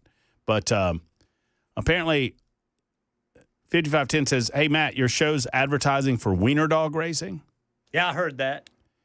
Have we now, and then the 5510, of course, says, have we now had a change of heart? Were these Dachshunds? You made it worse, Ken. I mean, it's spelled D-A-C-H-S-H-U-N-D? D-A-C-H-S-U-N-D. Dachshund. Dachshund. Yeah. Okay, sure. them wiener dogs bred for this? I think 5510 is reflecting on my feelings about horse racing. And look, I'm trying to get the gig on you. Uh-huh. Yeah. Oh, yeah. Getting on me. Hypocrisy, Murphy. Hypocrisy, thy name is Murphy. I quote the great Walt Whitman. Do I contradict myself? Very well. I contradict myself. I'm large. I'm infinite. I don't approve. If it's, I will listen for the advertisement. I don't approve of the wiener dog racing. I don't approve of it. Those poor wiener dogs. They didn't sign up for that. Maybe they did. You don't know. Did you ask them? I have not. Well, maybe you should get all the information. What about Fritz? You think Fritz would race a little wiener dog race? No. Fritz would growl at everybody and then try to hop up on my wife's lap. If y'all want some funny videos, just look up corgi racing online. Yes. Those little short legs. Those little short legs. And the corgis have zero interest in it. No. Unless there's a treat at the end. Well, some of them, you can tell the ones that are food motivated that have kind of learned about it, but most of them, like I've seen them where there's like 12 of them, they have them in little stalls like the horses, so it's like a little, and the corgis just kind of walk out like, what's going on? Yeah. Hey, look over there. And then they start sniffing one another, and they sniff butts and whatnot. Yeah, they're sniffing butt. But doesn't that make it so much more entertaining than if they just shot out like a cannon? 100% more entertaining. It's like, what corgi dog is going to eventually mosey near the direction of the finish line so that they can hear their owner, Fluffy, come on, Fluffy, come on, Fluffy, come on, hey, come on, Fluffy. Fluffy's like, what are we doing? That's awesome. So I don't approve. If it's wiener dog racing, I don't approve. TB wants to know. TB's on my ass today. On my ass all day long. Your analogy with Tiger Woods does not work, and you know it doesn't work, and now you're trying to justify it, and you just need to shut your mouth. And he said, what about if it were races with a dog whose name you could pronounce? Oh, I see. He's on me about the Dachshund thing. Wow. Man. He must have had a bad weekend. TB is. I mean, or he's just, he feels like that. I know what it is. I come back from a day off, and TB feels like he can get me. Just get right in there. Yeah. Well, he's got to make up for that day you were off on Friday, I guess, maybe. Well, I guess so. Maybe so. The best part, I don't know that I would put any of this way, but no, I'm not going to read that. I'm not going to read about the best part of the cancer diagnosis. There's no really good part of a cancer diagnosis. I mean, come on, y'all. And once again, my position is not that you go there. I don't wish ill on any human being, but I like some people more than I like other people, and my appreciation of those people and how they've acted in their lives doesn't necessarily change based on some negative impact that they've had. Although in some cases, and this is the ultimate point, some cases those things that happen to individuals in their lives change those people and change their perspective and change how they interact with others, and it can benefit them in the short term or the long term, for that matter. In the meantime, Chris Webber has something in his eye, and are you all right in there? You got me? I think I got it. Yeah. Yeah. It's one of those eyelashes just kind of dislodged, That's rough stuff. Scott says the comic relief that comes. Oh, I see what you're saying. Yeah, I get it, Scott. Scott, look, the Joe Biden, I'm not going to cater to people that are wishing him death, and I'm not going to cater to people that say that you can't be critical of his lack of sense during his presidency, and we're not supposed to talk about that during his presidency anymore. I don't think either of those things are necessarily true. I do find it fascinating how many are changing their tune as a result of all of this. Reince Priebus, also a name that is very difficult to pronounce, had a few things to say about that over the weekend. He was talking on ABC This Week. Listen how uncomfortable ABC and This Week are. Donna Brazil's on the panel. She's just sitting there smirking. And I think Jonathan Karl is the host. Listen up for Jonathan Karl attempting to kind of move Reince Priebus along as Reince Priebus lays down truth on ABC. First of all, people were put to shame, me and others out there that talked about Joe Biden's mental acuity. We were told he was sharp as a tack, he had a photographic memory, he was intense and brilliant. And what's amazing is the sources of this book were the same sources that told us that we ought to be ashamed of ourselves. It's a stutter. Stop talking about him. The fact is, they were managing his decline in a nursing home in the White House. You hear old Jonathan Karl. That's him trying to move him along. Let's not remind us how big a liars we were during his time in the White House. The same people that ran story after story during Trump's first term as president about the 25th Amendment. I remember it like it were yesterday. I mean, I'm elephantine when it comes to these things. It's clear as an unmuddied lake. I'm sitting in Birmingham, Alabama in a production room, and I'm looking up at a monitor in a production room, and I'm looking as CNN is actively discussing whether or not Mike Pence could be convinced to invoke the 25th Amendment to remove Donald Trump from office because Donald Trump was mentally insane. And they ran with that story for weeks, attempting to get some movement. And that was wholly created by the Democrats and their sycophants in the mainstream media. And then suddenly when Joe Biden's president of the United States, they become just incurious about any of it, incurious about it, and they remain to this second incurious about any of it. And I understand that I'm harping on it because we need to. We need to gnaw on this bone. Have you heard the Robert Hur audio? There is a reason that you were repeatedly lied to during the Biden presidency about why they were shielding the American people from the Robert Hur audio. We were told that it was for security reasons. Well, who knew that the security reason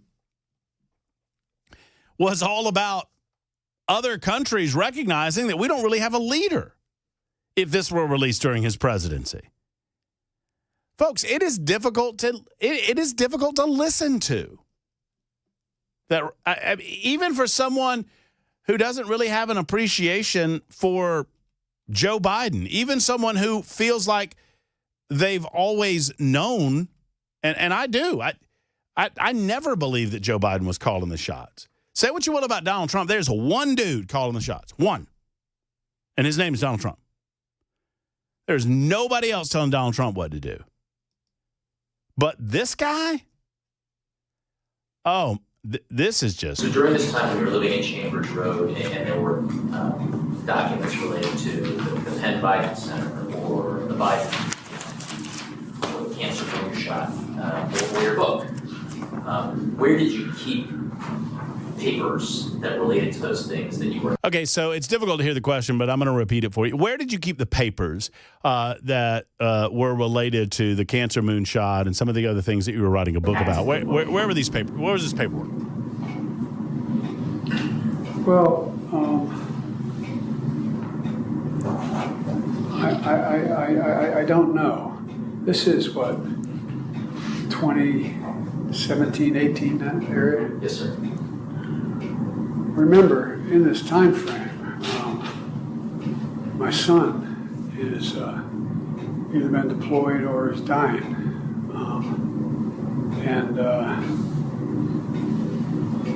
And so it was And by the way, there were still a lot of. By the way, just for the record, just for those who don't know, Joe Biden established in his mind, he said this was 2017, 2018, and Robert Hur said yes. And he said, well, my son, this was during a time where my son was either deployed or dying. Beau Biden died in 2015. People at the time, when I got out of the Senate, that were encouraging me to run in this period, except the president. They're not a mean thing to say. I mean, he just thought that she had a better shot of winning the presidency than I did. And so I hadn't at this point, even though I'm at Penn, I hadn't walked away from the idea that I might run for office again. If I ran again, I'd be running for president. And so what was happening, though, when Beau died, okay. So, look at. Once again, my opinion of Joe Biden notwithstanding, it's difficult to listen to. And so what was happening, though, when Beau died, May 30th, 2018. Was it 2015 he died? Was it 2015 he died, he said? I'm not sure the months are, but I think that was Yeah. That's right, Mr. President. And what's happened in the meantime is that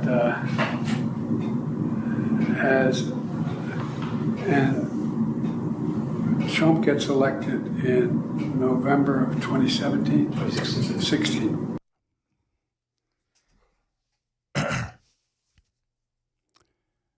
This is the president of the United States. This was not when he was a former president. This is the sitting president of the United States of America.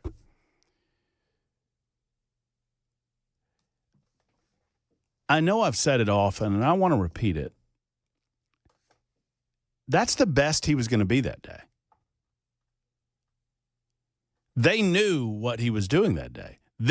This interview, by the way, happened the day after Israel was attacked and thousands of people were killed at the hands of Hamas. And our leader was expected to, as a world leader, react to that. This was the day after that. This is the sitting president of the United States of America who cannot remember the year that Donald Trump was elected. That's right, Mr. President. And what's happened in the meantime is that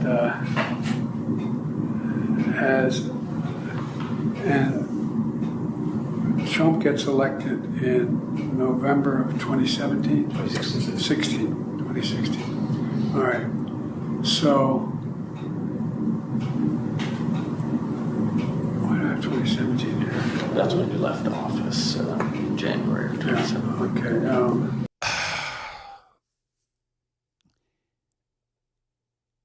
He doesn't remember the year, and his people correct him. They say it was 2016, sir. And then he obviously has notes. And he's like, well, how do I have 2017 here? You can't remember that presidential years happen on even years? You can't. Why do I have 2017 here? That's when you left office, sir. Oh. He is still confused by it. I'm going to play you that in a minute. It's hard to listen to. We need to get all of this on record. You do not belabor this to embarrass the guy. You belabor it to find the people that were lying to us all along and hold them accountable. It's 52 after the hour. Your calls and more of this audio coming up in just a moment.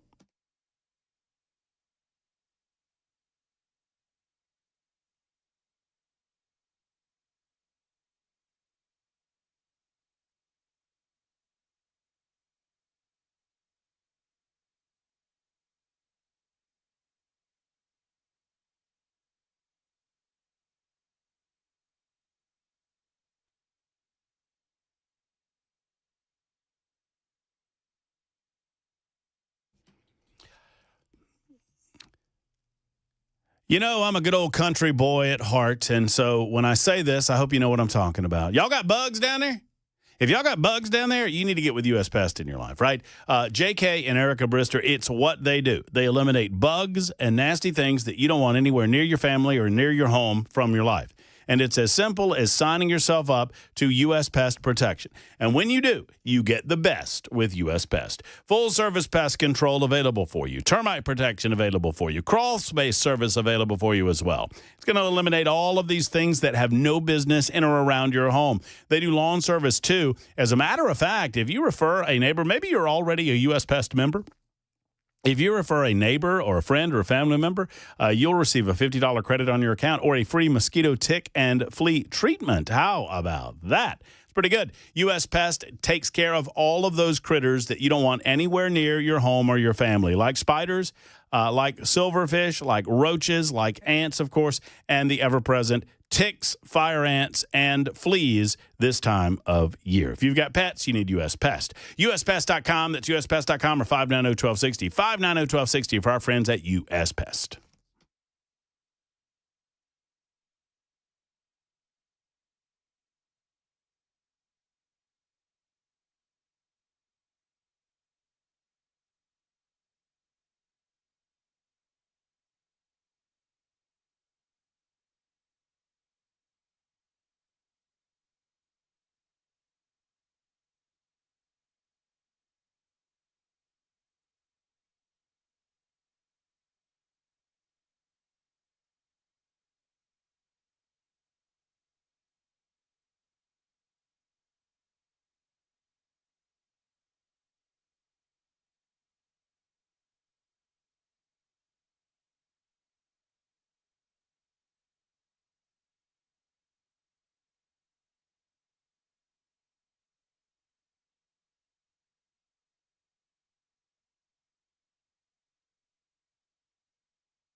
Voicemail threat shut down an entire school district. President Trump says his phone call with Russian President Vladimir Putin was good today. We'll tell you about these stories and more at 5 on Super Talk 99.7 WTN. Hey, guys, I got big news in the Murphy Show family. Big news. Uh-oh. It was announced earlier today on the YouTubes. You know, the super text line is one thing. People say some pretty crazy things over there. Mm-hmm. But that YouTube chat, I mean, go over there. And how much is it costing nowadays to like and subscribe us, Weaver? Absolutely nothing, boys. Yes. Well, there you go. Like, subscribe, and give us the old thumbs up, and then read some of the folks in the chat. But his name is Touge Fan. I don't know what this means, but Touge Fan, Touge Fan, over in the YouTube chat, is waiting on his new baby.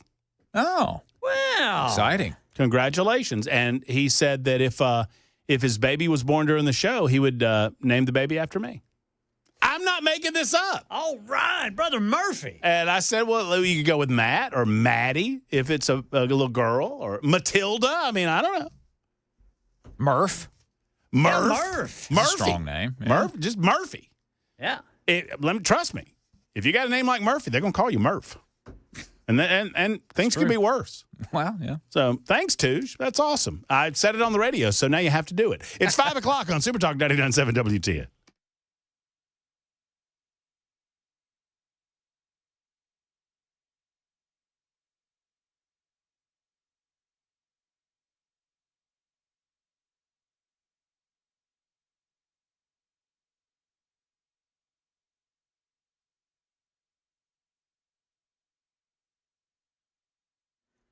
Five o'clock on the dot. I'm Ken Weaver with your top stories. We are looking at a couple of days where we do have the potential for severe weather. Full forecast and traffic in 5 minutes.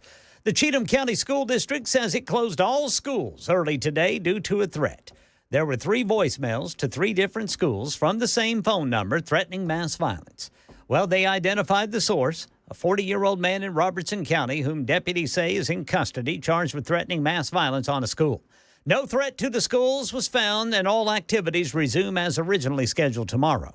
Here in Nashville, police want you to keep an eye out for a white Mitsubishi Mirage with front-end damage on the passenger side, whose driver ran over someone, then sped away yesterday evening. Happened around 6 o'clock, 1500 block of Church Street. 21-year-old Zachary Karach was in the crosswalk when the vehicle sped through. Didn't even slow down, striking Karach and continuing on. Karach has serious but non-life-threatening injuries. And President Trump says his phone call today with Russian President Putin about ending its invasion of Ukraine went very well, and that both sides will now start ceasefire talks. We get more from ABC News. White House correspondent Karen Travers. The fact that he didn't say what the conditions would be for a negotiation, that this is something that Russia and Ukraine have to set, I think signals that perhaps this was not the president injecting what he wants to see as part of these conversations right now.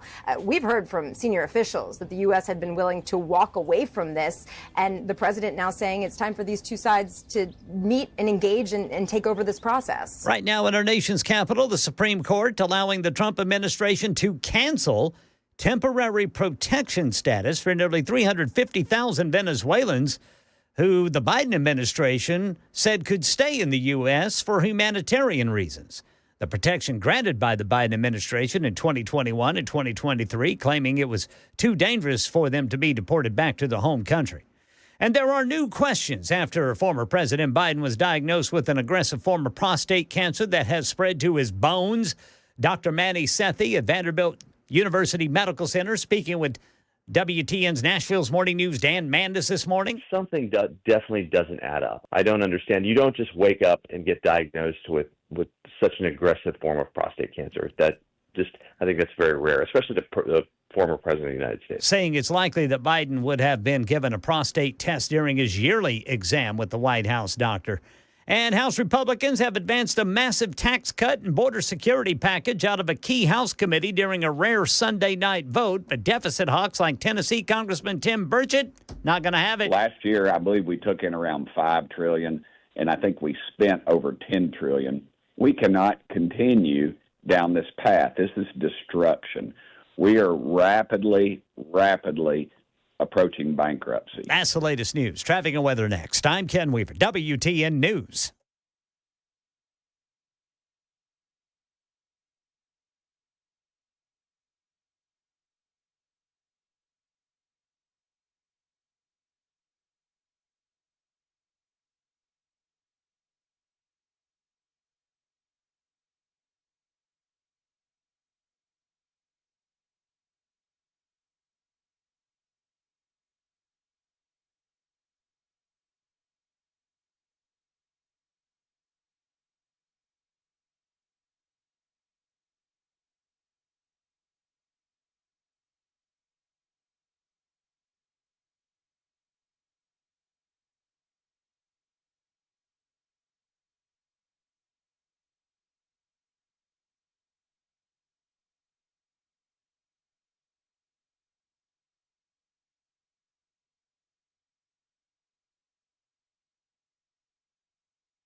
Bordeaux police reporting a crash, Briley Parkway northbound past Centennial Boulevard. In Woodbine, a crash reported by police, 440 eastbound, just east of Nolensville Pike.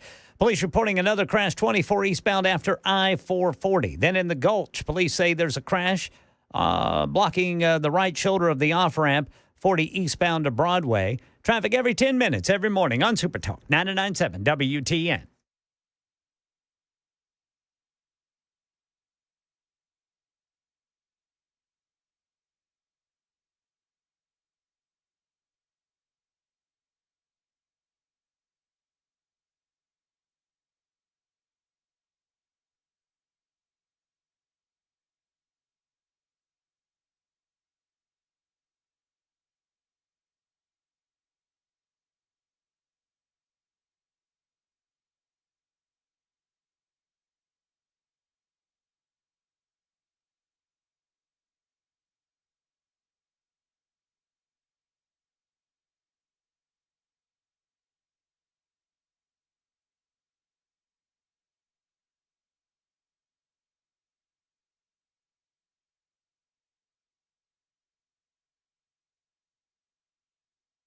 Hello, friends. Welcome in. It's the Matt Murphy Radio Show. Hope all of you are having a great day so far. 5:07.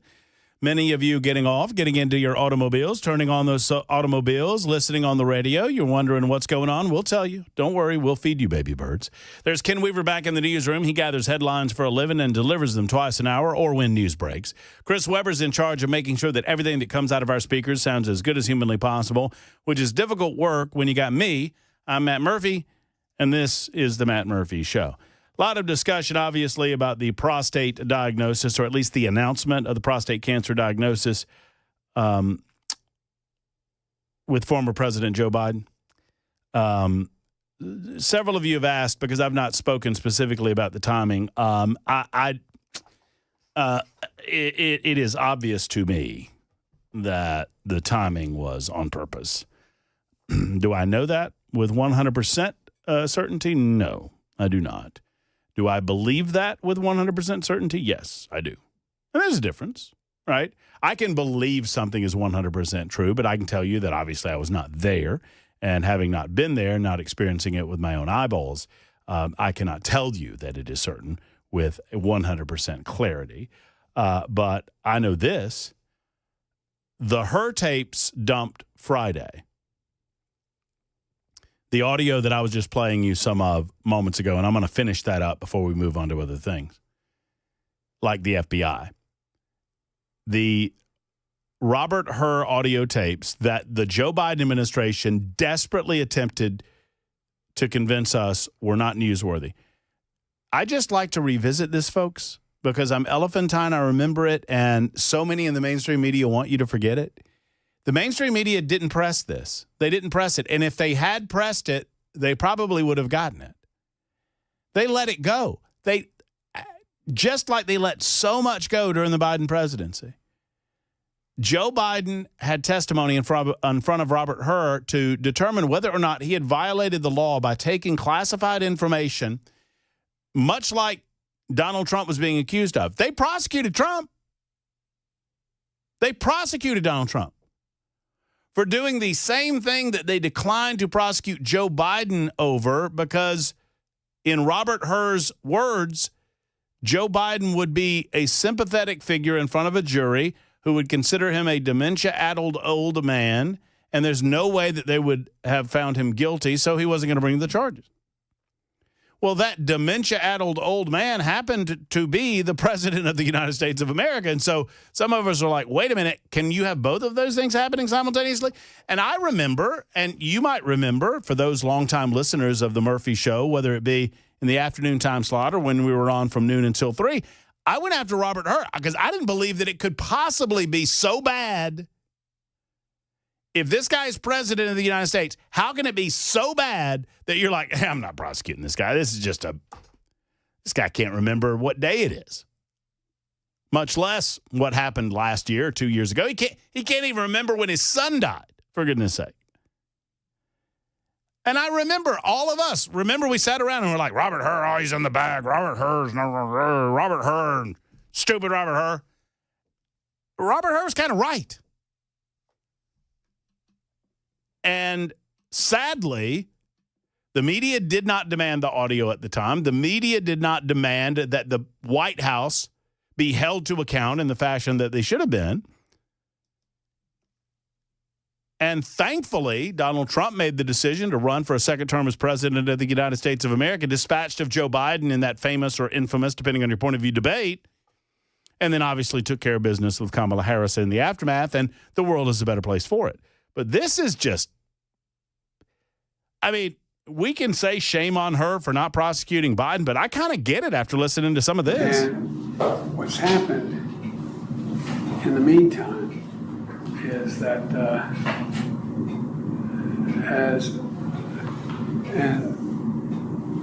Trump gets elected in November of 2017? 2016. All right. So 2017 here. That's when you left office, January of 2017. Okay. Y'all hear that? Oh, that's bad. Why do I have 2017 here? That's when you left off. Oh. How do you... But that's when Trump gets sworn in. Right. January. Right. Correct. Okay, yeah. That's when Trump got sworn in, right? Yeah, you left office and the new guy... And in 2017, Bo had passed, and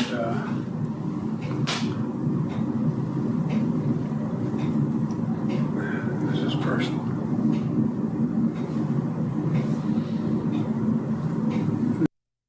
You hear the clock ticking on the back of the wall? It's eerie. But because he's got nobody there. I mean, he has people there, but they can't save him from this. This is... This is personal. The genesis of the book and the title, Promise Me Dad, was a... By the way, I don't mean to continue to interrupt it, but y'all remember the original question, right, way back at the beginning 3 minutes ago, was where did you keep the notes for the book? And when did they move from the Penn Center to your garage? Can you tell me that? And he's been going on for 3 minutes about all of this. I know you're all close with your sons and daughters, but Bo was like my right arm, and that was my left. These guys were a year and a day apart, and they could finish each other's sentences. And Bo, I used to go home on the train in the period that I was still in the Senate. Anyway. There's a little more. You know, everything I said about not changing my attitude about Joe Biden, it almost makes me want to take it back. I mean, that's pathetic. It's another way to put it is sad. I don't believe I can go back over the years and I can give you examples. What Joe Biden did to Clarence Thomas is a good example of how I don't believe that Joe Biden was a good person based on the actions, the public actions that he made, and how he would morph himself politically to his own advantage for his own purpose. And if it destroyed people along the way, so be it. But this that happened to him during his presidency and the way that he's acting now is pathetic. And someone needs to be held accountable to this. And the American people, I don't care if we've repaired it with a Trump second term or not, the American people deserve to know who was president for 4 years between January of 2021 and January of 2025. We deserve to know who was running the country, whether it was Obama through Susan Rice, whether it was a committee of individuals. Who was it? Who was it? Who was it? The American people elected Joe Biden. I mean, and I know that there was a lot that went into that January or that November of 2020 election and that inauguration in January of 2021. All right, here's the final 40 seconds.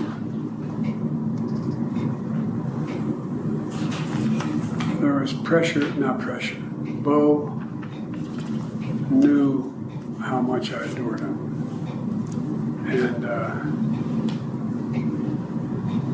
And this sounds so. Everybody knew how close we were. There was not anybody in the world who wondered whether or not. Anyway. And so. Sir, I'm wondering if this is a good time to take a break. Briefly. No, let me just keep going to get it done. The prosecutor in this case, Robert Hur, who has rightly so been questioned and criticized, after 4.5 minutes of what you just heard, said maybe it's time to take a little break. And Justice, no, just keep going. When Joe Biden is rambling about being on a train, rambling about how, who asked you, not everybody, nobody questioned how close you were to your son? What, sir? No, I asked you when you moved the papers from the Penn Center to your garage that you were using to write a book. And you're rambling about your time in the Senate and how Bo was your right arm and Hunter was your left arm and how close they were and how close you were and how they could finish each other's sentences. Do you need to take a break?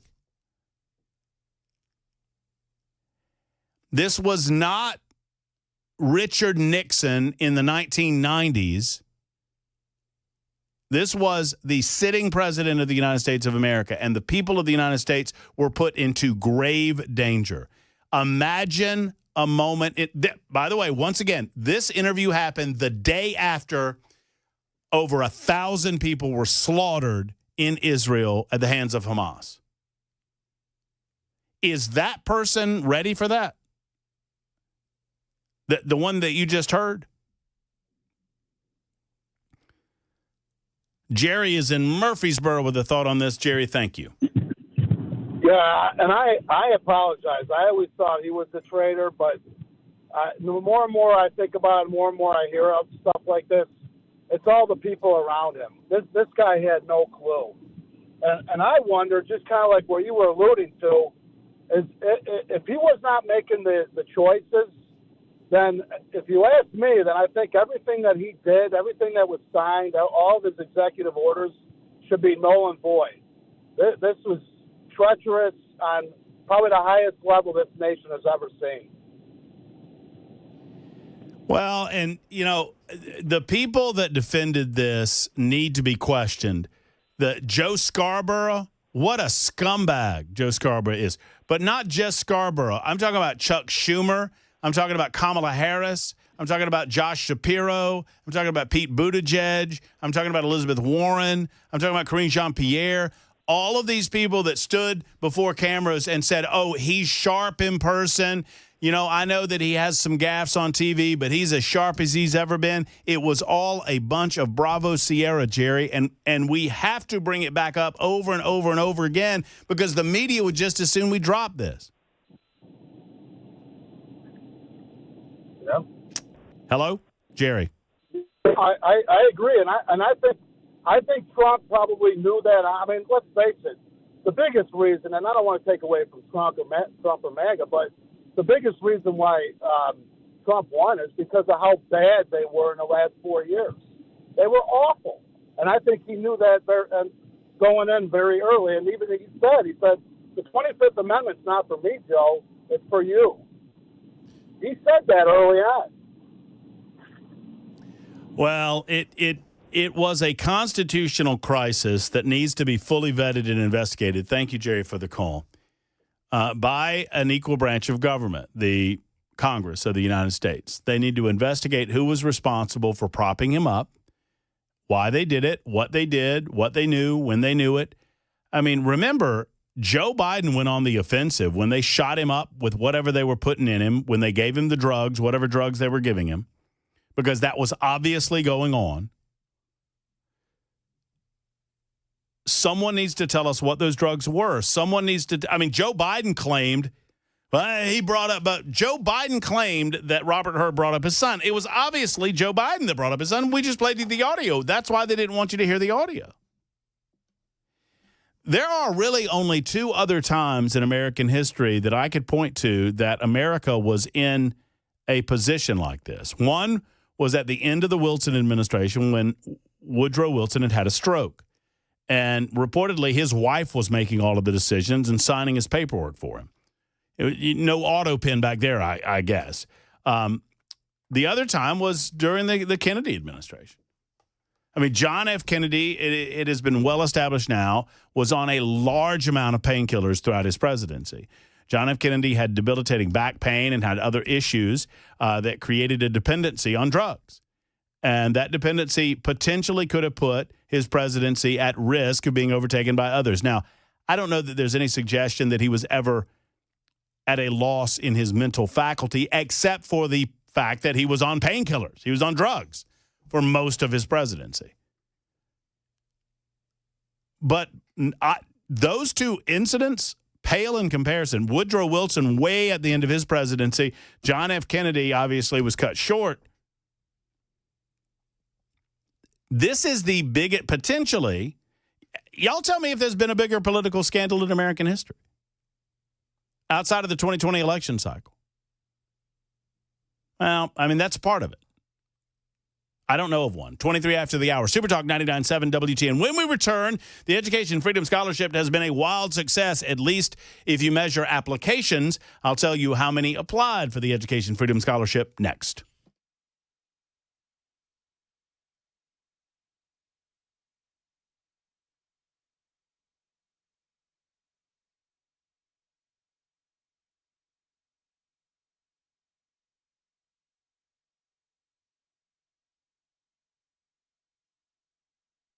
Hello, friends. It's Matt Murphy. And when it comes to large home repairs, a lot of times homeowners want to pretend like it is not happening, right?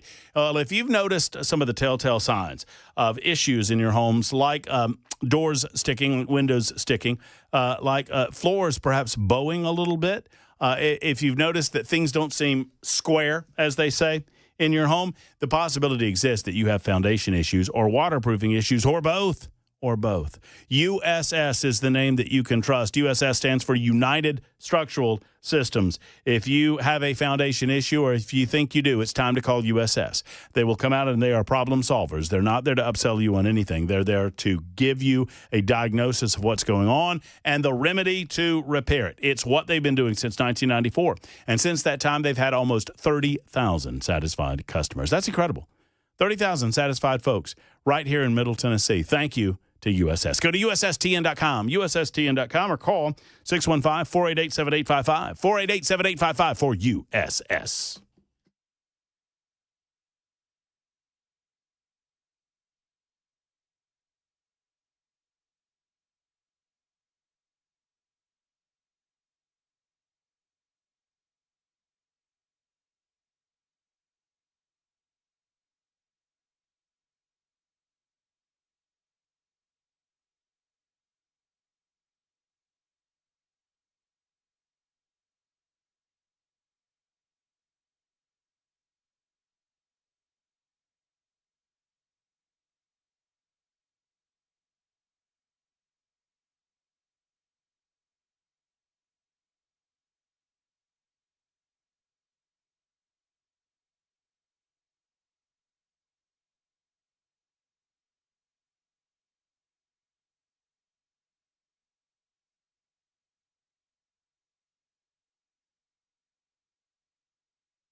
For many of us, generators are becoming a must-have household appliance. From unpredictable weather to surprise outages, it's better to be safe than sorry. Generator Supercenter of Nashville offers fast and easy installations with 24/7 service and monitoring to all brands of generators and expert repairs done right. Our mission is to make owning a backup generator simple and easy. Visit your local store today or check us out online. Generator Supercenter of Nashville. We serve all Middle Tennessee.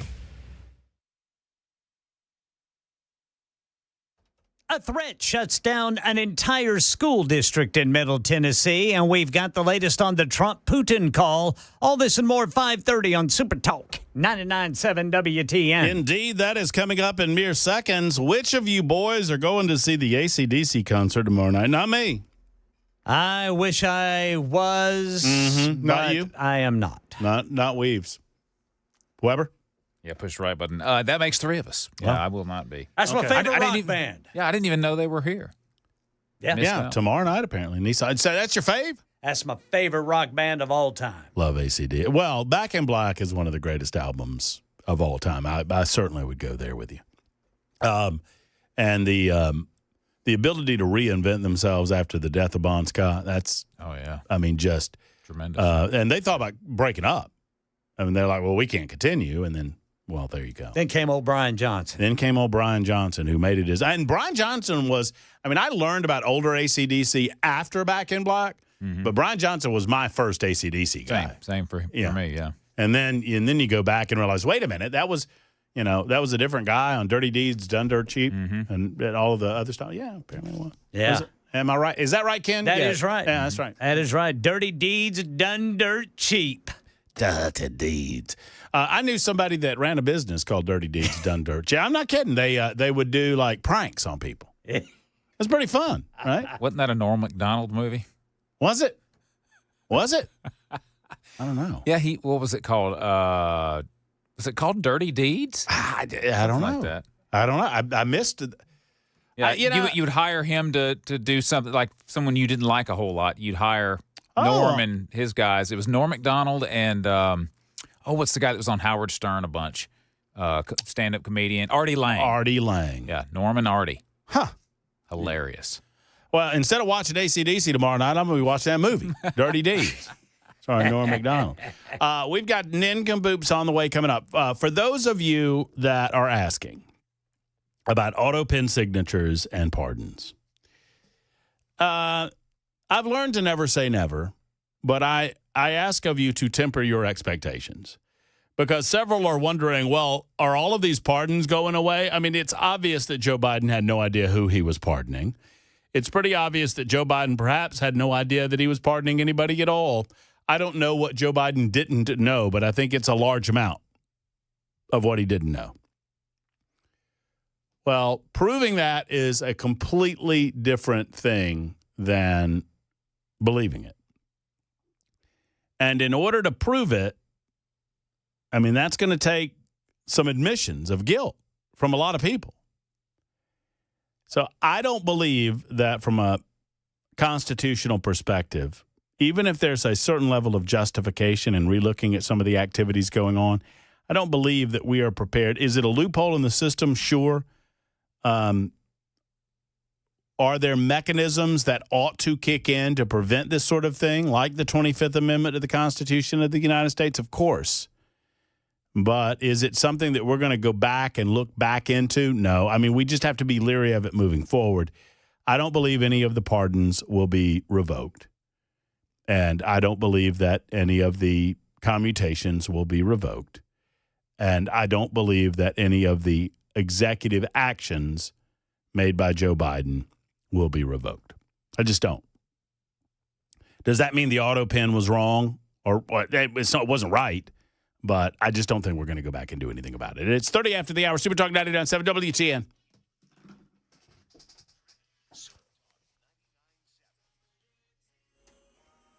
I'm Ken Weaver with your top stories. Got the full forecast and traffic in 5 minutes, and the Cheatham County School District says it closed all schools early today out of an abundance of caution due to threats. Channel 4's Marius Payton says the suspect's in custody. The Sheriff's Department says a 40-year-old man was taken into custody.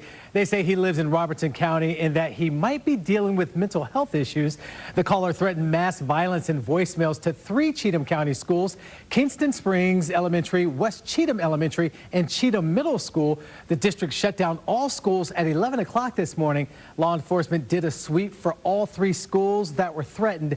All activities at Cheatham schools will be back to normal tomorrow. However, some schools might host activities tonight, but those schools will let parents know. Here in Nashville, police say a man was run over last night by a hit-and-run driver in a white Mitsubishi Mirage, and they want you to keep an eye out for said white Mitsubishi Mirage. It's going to have front-end damage on the passenger side, they say. They say it hit 21-year-old Zachary Carriage as he crossed the street in the crosswalk in the 1500 block of Church Street. Carriage has serious but non-life-threatening injuries. President Trump today talking about the 2-plus-hour phone call he had with Russian President Vladimir Putin about ending his invasion of Ukraine. I think some progress has been made. It's a terrible situation going on over there. 5,000 young people every single week are being killed. So hopefully we did something. Says he spoke to Volodymyr Zelensky, that is, president of Ukraine, also leaders of France, Italy, Germany, Finland, and the EU following that call with Putin. We also spoke to the heads of most of the European nations, and we're trying to get that whole thing wrapped up. What a shame that it ever started in the first place. President gave no indications of what would be on the negotiating table, saying the conditions have to be set by Russia and Ukraine. Here in Tennessee, a condemned killer scheduled to die by lethal injection on Thursday has chosen his last meal. 75-year-old Oscar Franklin Smith requested hot dogs, tater tots, apple pie with vanilla ice cream. He was sent to death row for the 1989 killings of his estranged wife, 35-year-old Judy Roberts Smith, and her son from a previous marriage, 16-year-old Chad Burnett and 13-year-old Jason Burnett. That's the latest news. Traffic and weather next. I'm Ken Weaver, WTN News.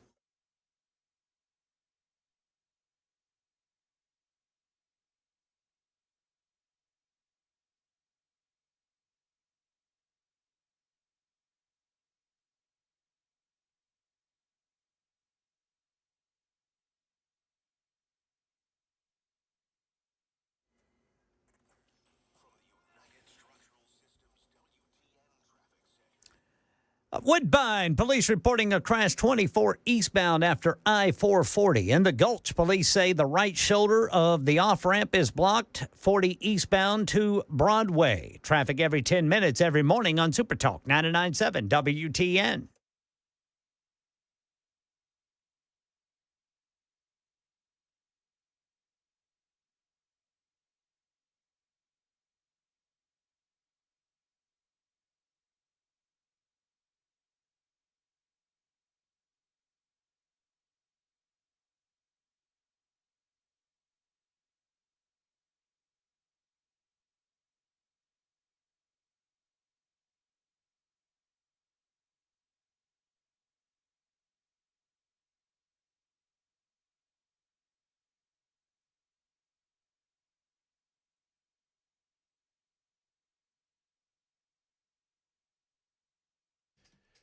Folks, when it comes to your insurance, there's so much that I don't know, and I imagine you feel the same way. I mean, at least I feel that way about my insurance coverage, but I do know the guy that knows, and that's Shane Ring at Cover Nash. Shane can tell you all of the answers today about how much you're paying, how much you should be paying, what the cost ought to be, and how much lower the costs can go. Shane sits down with you and shops the entire health care plan market. That's important. He is not beholden to one company or this company or that company. He sees every health plan available. I've been to his office and watched this happen. I know how firsthand how people overpay for their health care plans because Shane has shown me how they overpay, and he can show you as well. And he makes it simple for you to understand which plans are going to benefit you in which ways.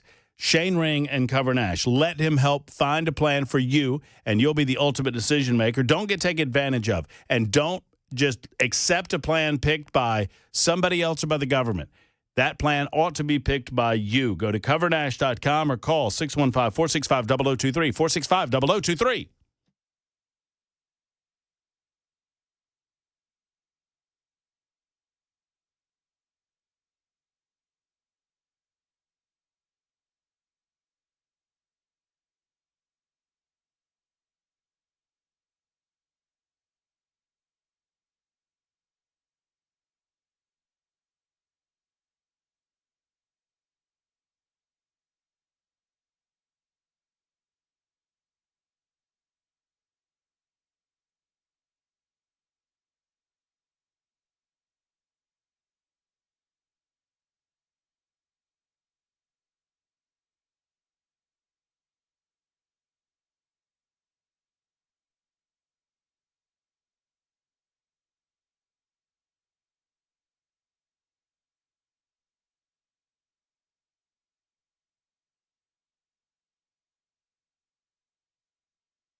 Hey, friends, it's Matt Murphy talking about the Glock Store's 5th annual open house. What a great day it's going to be. I'm very excited about this, and it's on the horizon, folks. Saturday, May 31st from 10 until 2, bigger and better than ever. There's the fastest shooter competition. I won a fastest shooter competition, yeah, I did. It is true. Now, I admit that I got like 45 minutes in the room, and everybody else just got one opportunity. But one way or the other, I won. Big winner, chicken dinner. They have the fastest shooter competition, the full auto room, nonstop raffles with thousands of dollars worth of incredible and great prizes. They're giving away Glocks, folks. They're giving away customized Glocks. I think that I remember Lenny McGill telling me something about a Trump Glock, if I'm not mistaken. That's pretty cool. Factory stock Glock, a Glock Store custom Glock. Oh, here it is right here on my piece of paper. A Trump Glock that you'll have to see to believe, and you might even win this thing. That's right. Glocks galore at the big open house happening on May 31st. I will be there, and I'm looking forward to seeing you. Dan Mandis on his cruise, so repping Nashville's Morning News, KGB. Jeff Malinoff will be there as well. You need to come and meet KGB. That's the Glock Store's 5th annual open house, Saturday, May 31st from 10 until 2. Don't miss it.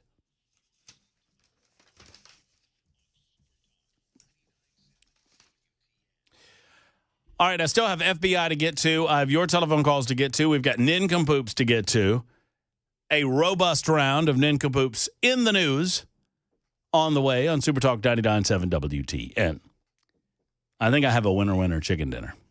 You say that every time. I did. Well, I've said it more often lately because I'm doubling down on my effort. I'm still woefully behind. I'm the host of the show. I should be well in the lead. Ken Weaver should not be in the lead of nincompoops in the news. But yet, there he is. There he is. I mean, but Chris Webber should not be in second place. And those two guys are kind of close. I'm like 20 votes behind. I mean, it would take me until the middle of the summer to catch up if I won every one of them. I'm trying to figure why I shouldn't be in second place. Well, because, look at you. Just look at you. Yeah. See, if I have to explain it, that explains everything. You're right. I should be in first place. Makes perfect sense. It's like those commercials. How do you sleep at night? Oh, I sleep great. Thanks. But before we get to that, though, I want to get to Joe. Joe Biden, I just want to remind y'all that, when I say Joe Biden was out of his mind, when we say Joe, I mean, we've played you the audio, but just listen how Joe Biden reacted to the transcript of the report coming out when they stopped the actual audio coming out. Just listen. I know there's some attention paid to some language in the report about my recollection of events. There's even reference that I don't remember when my son died. How in the hell dare he raise that? Frankly, when I was asked the question, I thought to myself, it wasn't any of their damn business. Let me tell you something. Some of you have commented, I wear since the day he died, every single day, the rosary he got from Our Lady of. Every Memorial Day, we hold a service remembering him, attended by friends and family and the people who loved him. I don't need anyone to remind me when he passed away. Simple truth is I sat for a 5-hour interview over 2 days of events, going back 40 years. So a couple of things to unpack now that we know. One, no, he brought up Bo. The question was, I played you the 4.5-minute clip. The question was, when did you move the material from the Penn Center to your house and your garage? He brought up Bo Biden dying. He thought it was 2017. He said it was in 2017. When did Bo die? And he's asking when Bo died in 2015. I've never met Bo Biden, didn't know Bo Biden, and I know when Bo Biden. I know the year he died, and he had to be reminded. And then he gets all mad about it. How dare he bring it up? He didn't bring it up. You brought it up, bud. I'm fascinated with how Joe reacts to some of these things.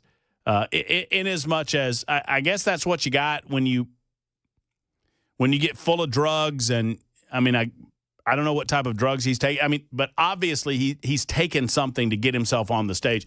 I told y'all for years, I'm not playing a game. Don't you play the game of Murphy was right. But I told you for years, the best you will see Joe Biden at any given moment is when he's on stage. When those 5 or 10 minutes that they give you access to him in front of a television camera. And otherwise, he cannot possibly be better. They know when they have to get him up for it. All right, real quick with Joan, because she's been waiting for a while, and then we'll get to nincompoops. Hey, Joan, how are you? I'm fine. How are you? I'm doing great, Joan. Joan is one of my all-time top 10 favorite female names.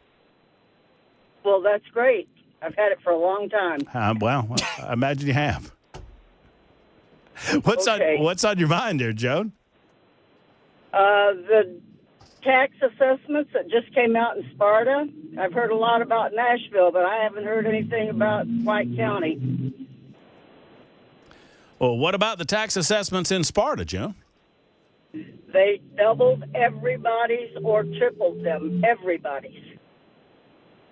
Everybody I've talked to, people are complaining. My house, they have up to $380,000.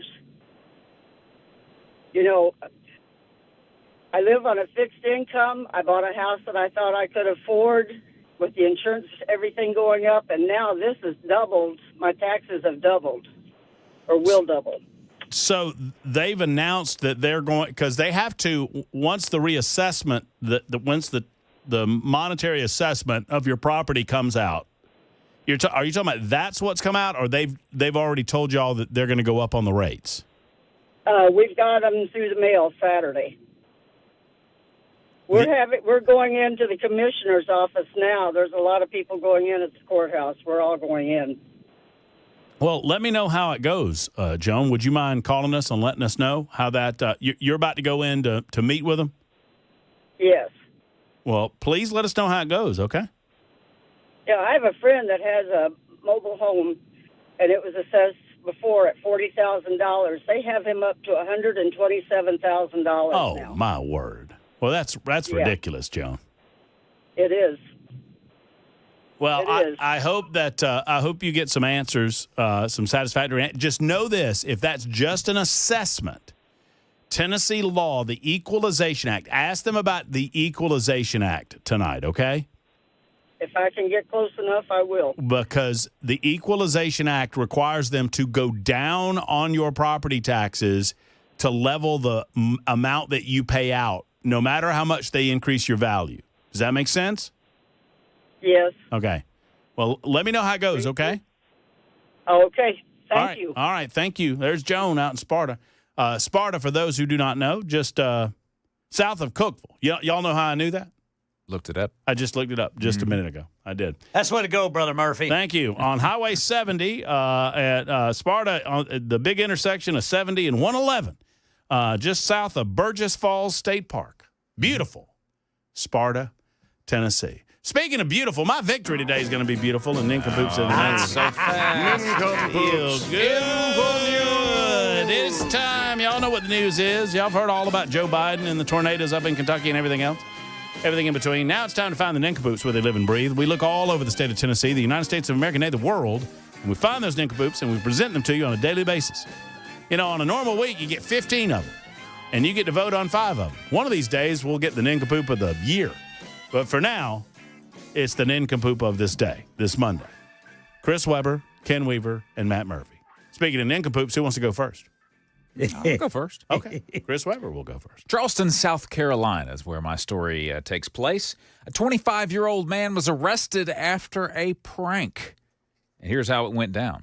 Officers responded to Westway Drive home around midnight on Saturday, May 3rd, for a reported physical disturbance.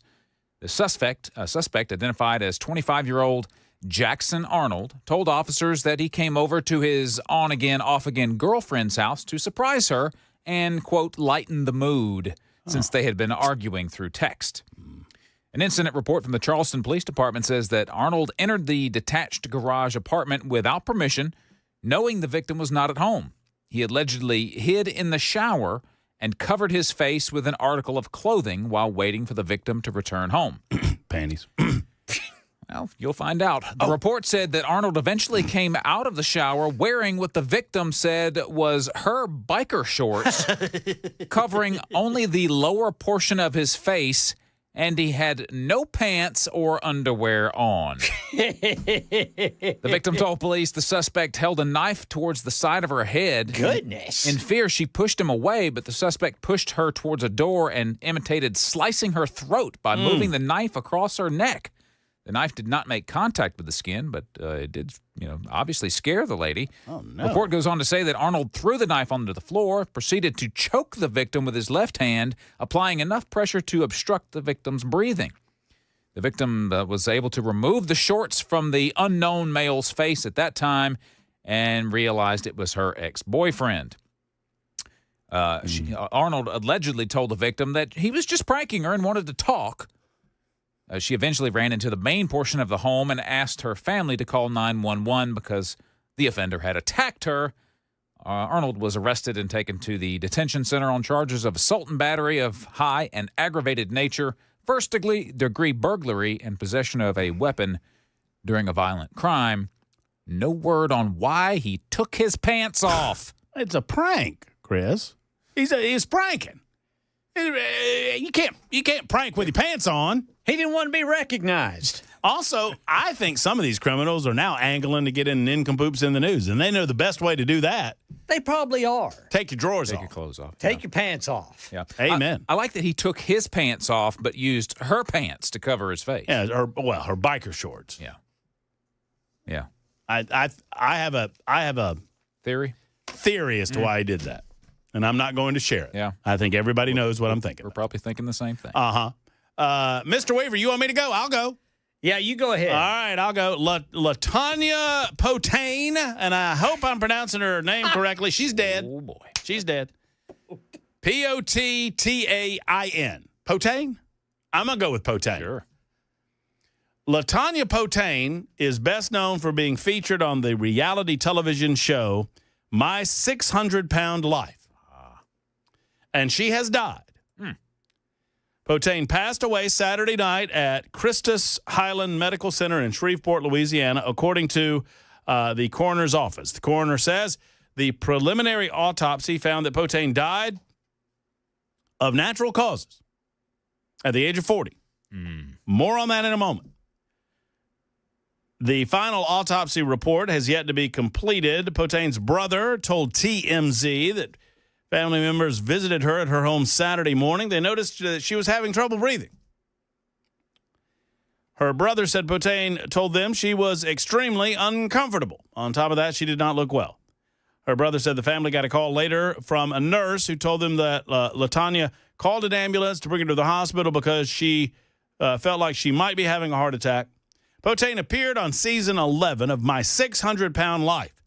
The show tracked her journey to lose weight. At one point, the doctor on the show, which is known on the show as Doctor Now, I've never watched the show, broke the sad news to LaTanya that he could not allow her to continue to be on the show because she failed to stay on her weight loss program. As a matter of fact, every time she met with Dr. Now, she had gained weight instead of lost weight. The only time she ever lost weight was when she was previously hospitalized with heart issues. Once again, LaTanya Potain, dead at the age of 40. And you're probably wondering, well, Murphy, who's the nincompoop? The nincompoops are the coroners that are listing her death as natural causes. Yeah. Folks, I'm not here to fat shame anybody. But if you weigh over 600 pounds, you died from being too fat. That is what you died from. Now, it came in the form of congestive heart failure or some other matter. Language matters. Truth matters. Even if somebody's dead. This poor woman, it is not shaming her. She died from being morbidly obese. And the coroner ought to be ashamed of themselves. And they are my nincompoops in the news. There you go. Ken Weaver? That's the way to go, Brother Murphy. Yes, sir. Nicely done. Yeah. All right. This here's out of DeSoto County, Mississippi. High school teacher in Mississippi accused of making out with a student. Uh-oh. According to an affidavit from the sheriff's office, 31-year-old Natalia Wright, a former teacher at Lewisburg High School, committed acts of, quote, licentious sexual desires. Uh-oh. Unfortunately, this is a child under the age of 18. Wright was a special education teacher at Lewisburg during the 2024-25 school year. In addition to teaching the victim, she was also the student's tutor. Wright's husband allegedly obtained footage and audio recording of her admitting to kissing the student on multiple occasions while tutoring the student. Additional witnesses observed Wright kissing and making out with the student at multiple locations on April 21st. That included the parking lot of a Taco Bell and the Longview Point Baptist Church. Oh, not in the church parking lot. They were taking everybody's snacks. She resigned from the school on April 3rd due to inappropriate contact with the victim, which included a lot of stuff I'm not going to mention. Gordita? Who wants a Gordita? Pass. She was arrested on a $200,000 bond and was charged. Good grief, I can't say that either. Oh, no, wait. It's just too much. The victim's under 18. Yeah, I got you. Wright is due in court on June 6th. Anyway, the parking lot of a Taco Bell. And the Baptist Church. And the Longview Point Baptist Church. Who wants a Gordita? Gordita? Three Gorditas. So, am I listening to the story correctly? The teacher is a female? Yes, sir. 31 years old, married. And apparently the husband somehow obtained footage and audio recordings of her talking about it. Yeah, that's gonna. You got to have a conversation after that. He might have been the one that spotted her at the Taco Bell. Maybe too. so, and maybe the church parking lot. Well, there you go. There's your three nominees for Nincompoops in the News. Vote Weaver, vote Weber, vote Murphy, vote often. It's 5 until 6 o'clock. More on Ms. Potain, because I'm not trying to be mean. I'm not one to talk. I'm fat, but I'm not 600-pound fat. And if you don't, all of this nonsense about being that fat is okay is just that nonsense. So we'll talk about that next.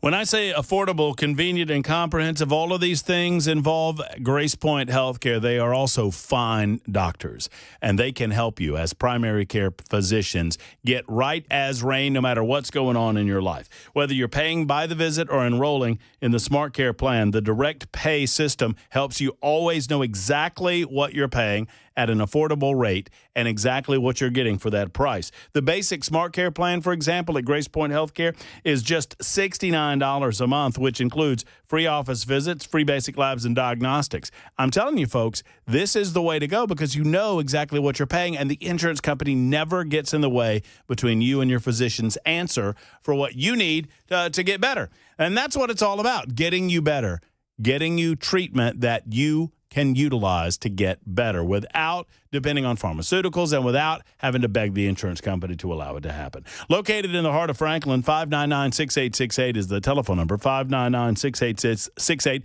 Just do me a favor when you schedule your next appointment with Grace Point Healthcare, let them know that Matt Murphy sent you. Grace Point Healthcare, modern medicine delivered the old-fashioned way.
Friends, have you noticed how unreliable things have become nowadays? Like when somebody tells you, oh, it'll be ready at 4 o'clock, and here comes 4 and 4:15 and 5 o'clock, and it's not ready.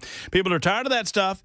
It's Matt Murphy, and if you've had unreliable vehicle repair shops, get to Eurofix. Eurofix turns unreliable into reliable. Eurofix has your vehicle ready when they promise that it will be ready, when it's really ready, so you don't have to stand around waiting.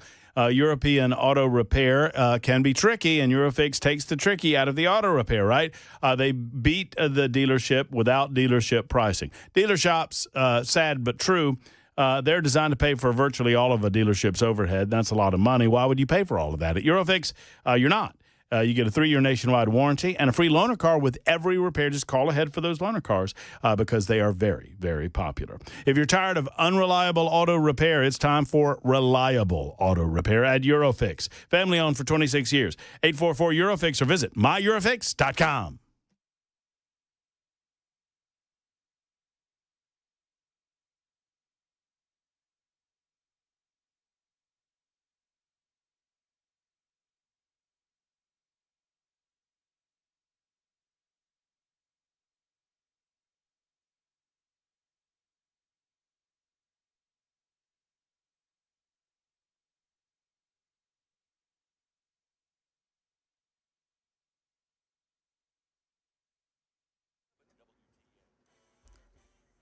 Six o'clock on the dot. I'm Ken Weaver with your top stories. We've got a severe thunderstorm warning right now just northwest of Nashville. This is for Montgomery County, Cheatham County, western Robertson County until 6:30. Got a storm that could pack 60-mile-per-hour winds and quarter-size hail. It is moving north at 20 miles per hour. It looks like it's part of a line of storms along a line extending from 7 miles southwest of Clarksville to near Coopertown. Again, moving very slowly, 20 miles to the north. Severe thunderstorm warning for Montgomery, Cheatham, and Robertson County, northwest of Nashville, until 6:30. Got the full forecast and traffic coming up in 4 minutes. Right now in Middle Tennessee, a 40-year-old man in Robertson County is in police custody after threatening voicemails were left at 3 Cheatham County schools today. It prompted officials to close all of their schools today out of an abundance of caution, but authorities made the arrest, determined there's no threat. So all Cheatham County schools going to be open tomorrow as usual. Parents to be notified about any school-related activities tonight. Here in Nashville, a 21-year-old man's recovering after getting run over by a hit-and-run driver last night. Police say Zachary Karich was in the crosswalk in the 1500 block of Church Street when he was hit by a white Mitsubishi Mirage, which didn't even slow down. Police actively working to identify the driver. President Trump having a phone call with Russian President Vladimir Putin concerning the future of the war in Ukraine. I think some progress has been made. It's a terrible situation going on over there. 5,000 young people every single week are being killed. So hopefully we did something. Trump saying his call with Putin went very well, that negotiations between Russia and Ukraine will begin immediately, adding that the Vatican may actually be the place where that happens. Here's Rachel Scott. The president initially set a 2-week deadline for Putin and for Ukraine to reach a deal, to end this war, to reach some sort of agreement on maybe a ceasefire. That deadline has now come and gone. And so it remains to be seen if the president has set a new deadline or whether he's very optimistic that these two sides can actually make a deal to either have a ceasefire and hopefully end this war. Also in our nation's capital, the Supreme Court allowing the Trump administration to cancel temporary protection status for nearly 350,000 Venezuelans to remain in the U.S. for humanitarian reasons. The protection was granted by the Biden administration, claiming it was too dangerous for these Venezuelans to go back home. And questions about former President Biden's aggressive cancer diagnosis. Dr. Manny Sethi from Vanderbilt University Medical Center talking with WTN's Nashville's Morning News. Dan Mandis earlier this morning said Biden's yearly exam would likely have discovered the cancer. The aggressiveness of the prostate cancer, a 9 or a 10 is very severe. And as you noted, you would catch that with a very simple PSA test. Anybody over 50, males over 50 usually were supposed to get, these PSA tests every prostate exams and then these PSA tests. So this would have been caught. But Biden's spokesperson says it was only discovered last week. Is cancer considered an aggressive form of prostate cancer that should respond well to hormone therapy? That's the latest news. Traffic and weather next. I'm Ken Weaver, WTN News.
Police reporting a crash 24 eastbound after I-440. Traffic every 10 minutes every morning on Super Talk 99.7 WTN.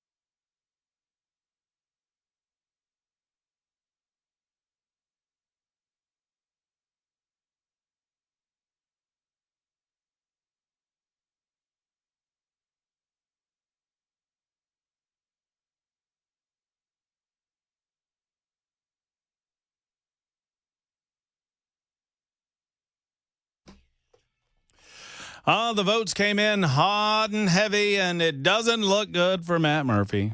That's a shame. Well, sorry about that, Brother Murphy. Hate it when that happens, but who is the big winner? 8 minutes after the hour, Super Talk 99.7 WTN. Hello. We're all winners, really, because we've got another hour together. At least I feel that way. I hope you do, too.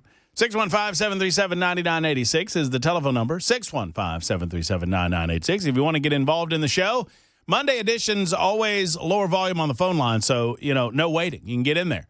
You can also get in on the super text line, and many of you have offered your votes for Nincompoops in the News. Sorry, Matt, Ken's got you again, writes 6256.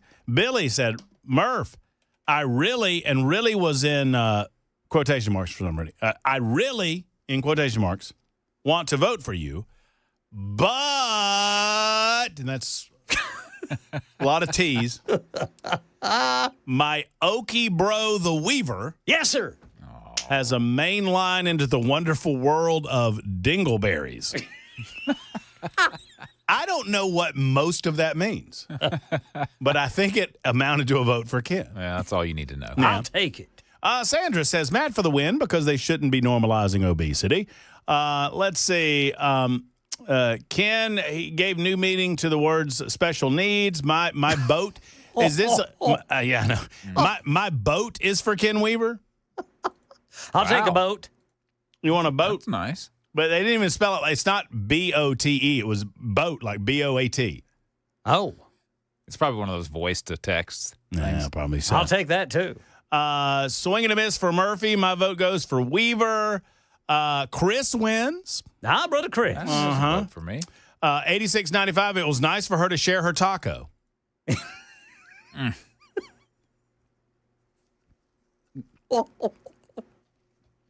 From Taco Bell, I'm sure.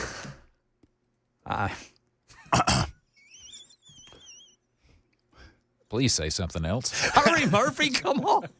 I was trying to, and all I found was somebody wrote, Poutine's probably what those shorts smelled like. And stop it now. Y'all need to stop it. Y'all know you put anything on that stupid text line, and I'll read it.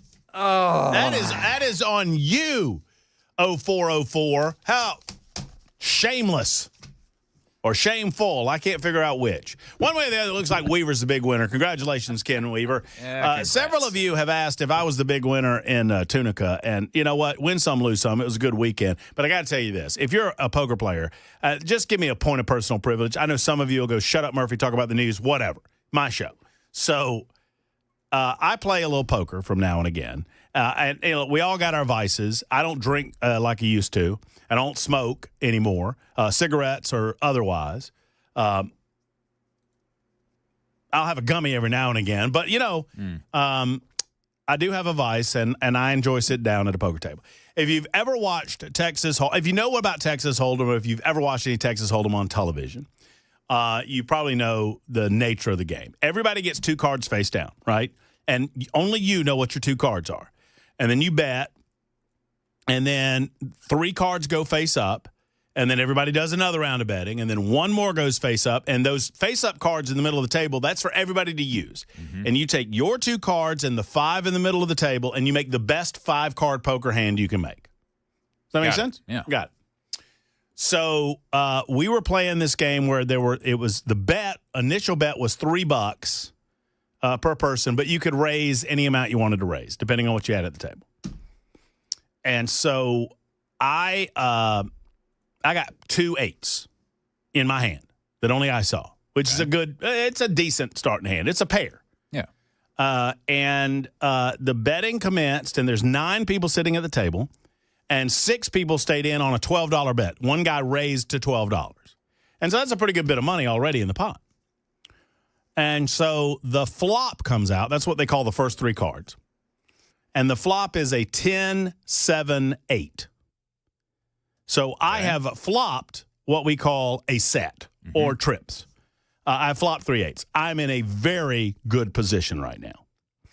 The only thing I'm worried about is a straight. I'm worried that one of those other 2 so one goober bet $25, and I think, well, he's probably got a straight. Mm-hmm. And the other goober bet $25, and I was like, man, I don't know. One of them has probably got a straight. But I still had outs. If I got another 10 or another 7, I have a full house. So anyway, I'm thinking about this, and I was like, well, let's find out if they got a straight. So I threw $150 out there. Ooh, thinking that they would fold. Yeah. Well, old boy didn't fold. He shoved all in. He had like $350 in the pot. And then the other guy shoved all in. And you're sweating. And now I'm like, well, now I got to do it. Yeah. And so I shove all in. So now there's $1,000 in the pot. And at that point, everybody, it's all dramatic, and the deal, and everybody's and the poker rooms. There's a big bet over here at the table, and people are coming to look. And you can turn over your cards. Now remember, the top 3 cards. We haven't done the last 2 cards yet, right? And the 3 cards you can see are 10, 7, and 8. And I'm worried about a straight. Well, I flopped my 2 8s over, and now I got 3 8s, and ooh. Well, the old boy who raised everything flops his over, and he's got 2 7s in his hand. Ooh. So he had 3 7s. Wow. Third guy, who's been real quiet over here, just going along to get along, he flops his, and he had 2 10s in his hand. Uh-oh. I've played poker a long time. If you're a poker player, you know that I've never been a part of a bet where everybody had pocket pair, and all 3 of their pocket pairs tripped up on the board. Yeah. Crazy. So the guy with the 10s is going to win this hand. There's zero question. And so the 4th card comes out, and it's a 9, and the excitement builds, and the 5th card comes out. What do you guess the 5th card was there, Weber? Could it have been an 8? It was an 8. Ooh. Otherwise, I would not be telling you this story on the radio. And I was most excited about that big victory for Murphy, and hence. While I'm inviting y'all and your wives out to dinner. So, that's why that's all happening, because that's a big victory. Way to go. So that's in answer to all of your questions about whether or not I had a good weekend. That was a wonderful weekend at the poker table. And I know many of you don't care, but be that as it may. You do care about this, the Education Freedom Scholarship. I am told that, and I understand it's still controversial, and I understand that some of you just still hate it, and some of you just hate the idea of parents having more choice in terms of their children's education, or you hate the idea and you want to be suspicious of it, and you want to think and claim that it's all about private schools being subsidized by public money or whatever. Well, I'll say this. As much consternation as there was about it, as much concern as there was about it, there was also quite a bit of action on the issue. The number of people that applied for scholarships after the date of the 15th has now totaled over 37,000. According to Representative Scott Sapicki, who provided me this information, we've had in Tennessee, over 37,000 applications for the Freedom Scholarship.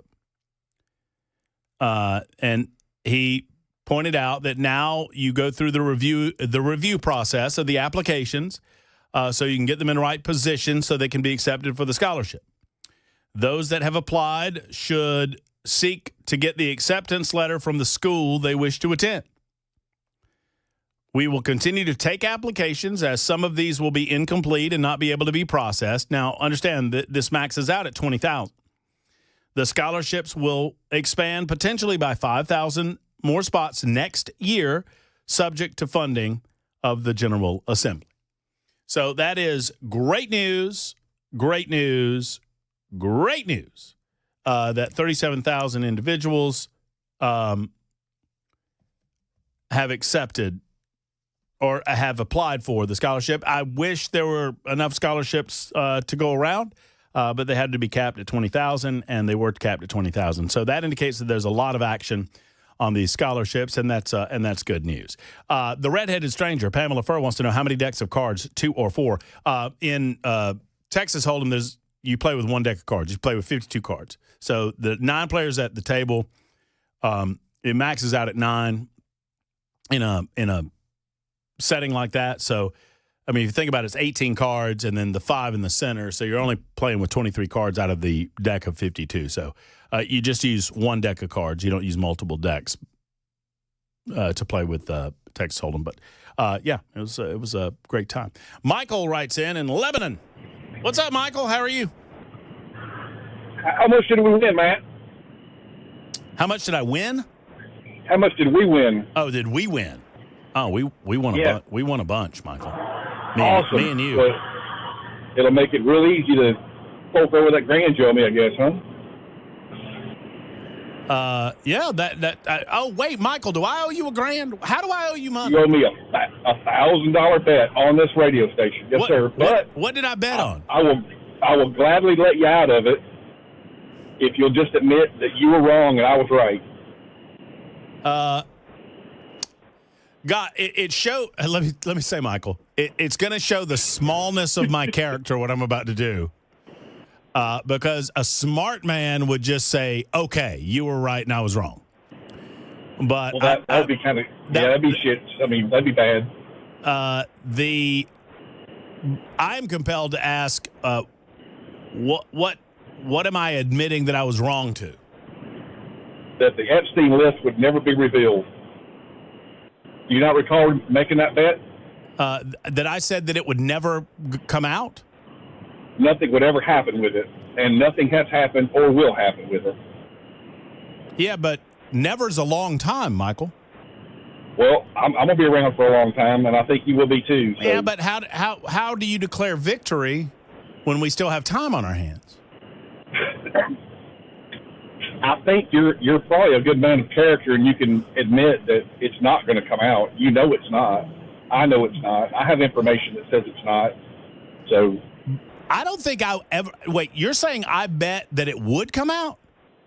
That it would not. I told you that it would not. Nothing would ever happen, and we would never find out anybody. Well, no, I agree that it's never going to come out. How could we bet on something that we agree on? Well, you did, and it's on – I mean, we can go back to the archives. I mean, you bet me $1,000, and Ken Weaver, I think, was in the background and kind of laughing about it. Well, I'm just trying to figure out, what did I bet on? That it would or would not come out? Well, your words, and I have a pretty good recall, your words were to the effect of, what do you want them to do about it? And I said, well, I want somebody to be arrested. And we bet that nothing would ever come of this list, meaning nobody would ever be arrested, nobody would ever be charged, and it'll just go away, and which it has. Well, what position, Michael, I'm not trying to be obstinate. What position did you take on the bet? Because I never would have bet that all of this came out. I would have bet that it wouldn't come out. You bet me that it would come out. I bet you that it would not. I bet you the list. I don't. You're gonna have. I you'd worm out of it. That's fine. No, I'm not worming out of anything. I'm well on the record. Every listener to this radio show knows. No, sir. No, listen to me, Michael. I've listened to you. That's why I bet you the money, because I knew you wouldn't cave. You're saying I bet you. I don't believe that there's an actual list. I never have been. I'm on record for that. I don't believe that anything is ever going to come out about this, and I've been critical of Kash Patel. Do you listen to this radio show, Michael? I've been critical of Kash Patel. I've said the jury's out on Patel, and that Dan Bongino's singing a different tune about all of this. You don't recall me saying that? Nope. We had a discussion about Pam Bondi being part of the problem. And right, and Kash Patel. I said they're all in on it. They're all part of it. She's probably on the list. He's probably on the list. I mean, it's a joke, and I knew it, so I'm not going to take your money because I won, you lost. Just end of discussion. Have a great day. Okay, Michael, you have a great day too. I'll pay you any amount of money to a charity anywhere of your choosing if you find me on record saying I bet you $1,000 that the Epstein list will come out. I would not and have never said that in my life, Michael. And you can be as pissy about all of it as you want to be. I'm happy to pay you money. But one, I think sideline bets on a radio show are dumb. Number two, you were being if you were being as jerky about that conversation as you were about this conversation, maybe it went as well then as it went now.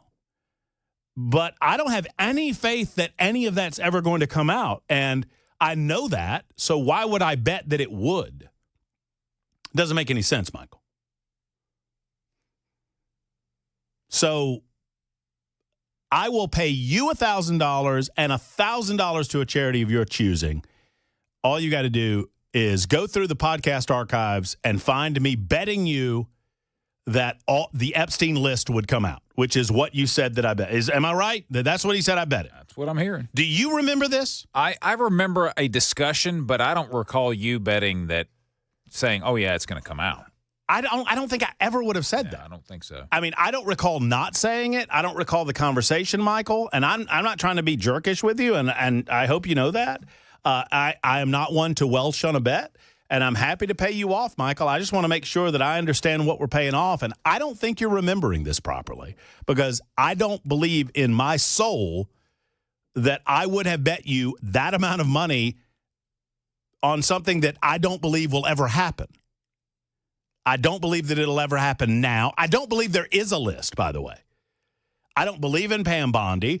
I'm on record as saying that I think this is taking way too long. I don't understand what's taking way too long. And I don't believe that there is a list in existence. And I haven't. So I don't understand what you're talking about. But you remember it differently, Michael.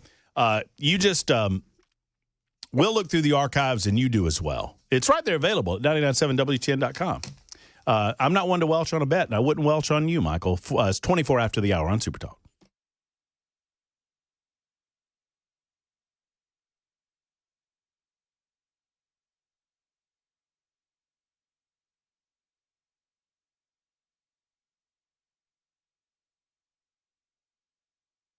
Hello, friends. It's Matt Murphy, and let's talk for a moment about Tennessee Sleep Apnea TMJ Solution Center. It's all about sleeping well.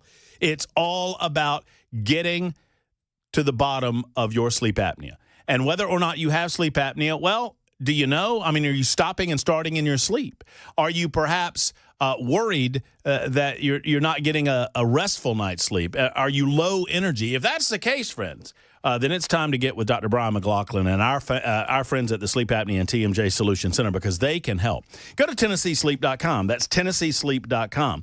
They are the number one source for all things FDA oral appliance, and it works. I know because I sleep with it on a regular basis. Folks who can't tolerate a CPAP machine can tolerate and do sleep very well every single night with the incredible device provided by the Sleep Apnea and TMJ Solution Center. Community care to the VA, helping veterans sleep and live better, is available as well. I'm telling you, these folks are great at what they do. Go to TennesseeSleep.com. That's TennesseeSleep.com. Find out more there, and let me know how it goes with the Sleep Apnea and TMJ Solution Center.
Super Talk 99.7 WTN. Okay, I need to repair the record. You ready? Yeah. I don't smoke weed that I've bought. I feel bad. Why do you feel bad? A little fib? It wasn't a fib so much. I was saying, I was talking about smoking cigarettes, and then I feel like I fell into a little trap moment there. So I need to. I don't buy any of that stuff. I do buy the gummies. Perfectly legal. That's right. I'm not. I just just try not to lie on the radio. Now, see, the only thing I can think of on Michael, I really don't remember this conversation, but if Michael and I had a conversation similar to that one, then here's the only way I could see betting that, because I don't believe, the only way I could see betting that is that he was like saying, it'll never happen, and I bet you $1,000, and I was like, okay, fine, because how do you pay off the bet? Yeah, never. Never. Yeah. So there's always tomorrow. Yeah. So there's never a way for him to. So if you want to be on the, Michael, that's fine. If I will agree with you, although I don't think it happened the way that you're describing it, I am happy to, because I don't want to be considered a welcher. I'm happy to agree with you that that's the way the bet went down. That you bet that the Epstein list will never be released, and I bet you that it would. Okay, that's fine. I will accept the terms. Now, because we're going to be real particular about the terms and how that bet went down, I'm going to be real particular about how that bet went down. You said it will never be released, and I said that it would, and I didn't say when. So when you can tell me when never comes, I'll pay you $1,000. But until then, go pound sand. It's 30. I almost said something else, and then I got, I felt bad because the whole thing. I felt bad. But thank you for the call, Michael. It's been a weird Monday. It's time for the news.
Hey, friends, it's Matt Murphy for Safe House. You know, Safe House is your one-stop shop, your premier safe company in Middle Tennessee and beyond.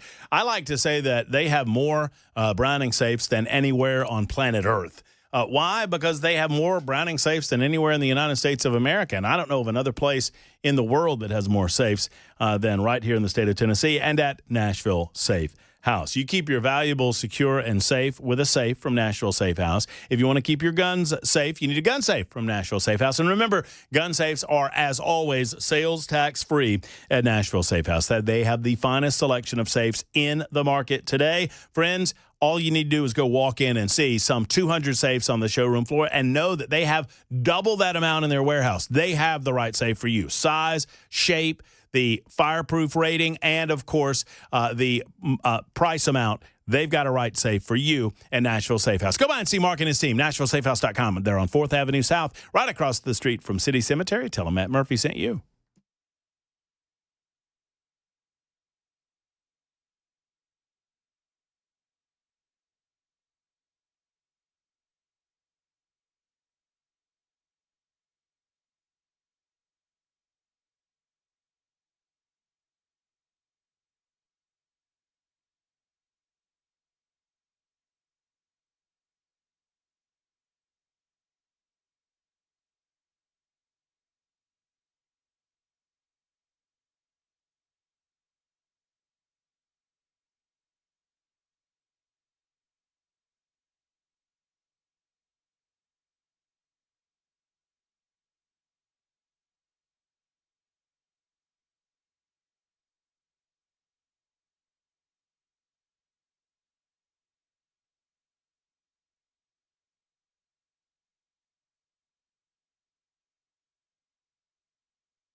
Hey, friends, Matt Murphy for Efficient Heating and Cooling. You know, it's getting hot, right? I mean, I think we've got a cool spell coming this weekend, but it is hot, and then it gets rainy, and then it gets steamy. I mean, it's all bad, right? Well, as always, I want you to keep this in mind for any large home repairs like your AC repair that you need. Efficient Heating and Cooling. They are your maintenance source, and they have their maintenance guarantee. Let's talk about that for a moment. Because at Efficient Heating and Cooling, if you get your unit maintenance, your AC unit maintenance, anytime during the course of the summer, if they have to come back and take care of your unit for whatever reason, they're going to waive the service charge on that return visit. Why? Because they believe in their maintenance and they want you to believe in it as well. Plus, the maintenance will never cost you over $125. That's also an Efficient Heating and Cooling guarantee. If anything's going to break down, it's going to happen during the summer months. Let's get it taken care of now with the Efficient Heating and Cooling maintenance plan. EfficientHVAC.net. That's EfficientHVAC.net or 615-784-4424, 784-4424 for Efficient Heating and Cooling.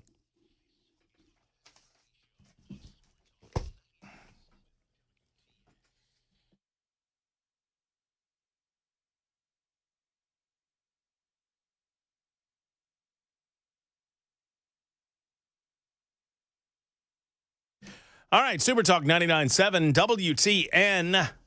Hey, thank you for being here. Even you, Michael.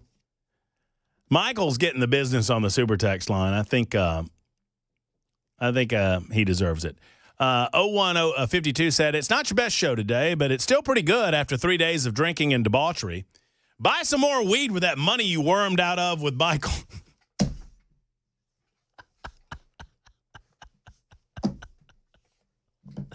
That's fun. I mean, I could see in my sense of humor, once again, I would never have made a serious bet that list would come out, ever.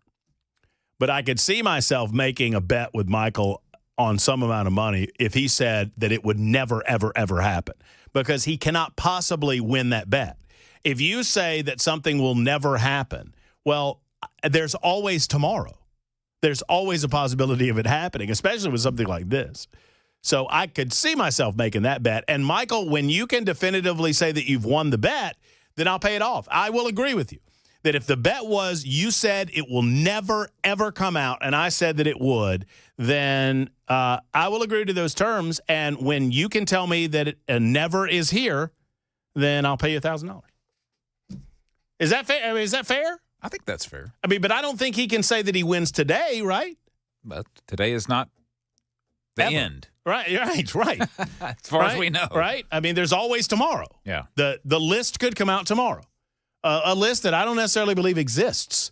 But that list, and once again, I'm just acting on instinct and what I know about myself, and I know how I conduct a radio show, and all I can tell you is I would never have seriously bet that money because I don't believe the list is going to come out. But I can see myself being a smart ass and saying, okay, if you want to bet that it'll never happen, and I'll bet you that it will. Sure, I'll make that bet because you can't possibly win that bet, you dumbass. And there you go. But Patrina has written in and says, Matt, I just heard your Texas Hold'em story, and I was screaming into my phone as you were describing it, the way it played out. Congratulations. That is amazing. It was amazing. It was one of the finest moments of my life. I'll tell you that. I wish the cameras were on. That's a pretty sad life. Well, the cameras were definitely on, but that's true. Not for you. That's true. They're always watching. That's right. They're always watching. Steven is next up on the road. Hey, Steven, how are you?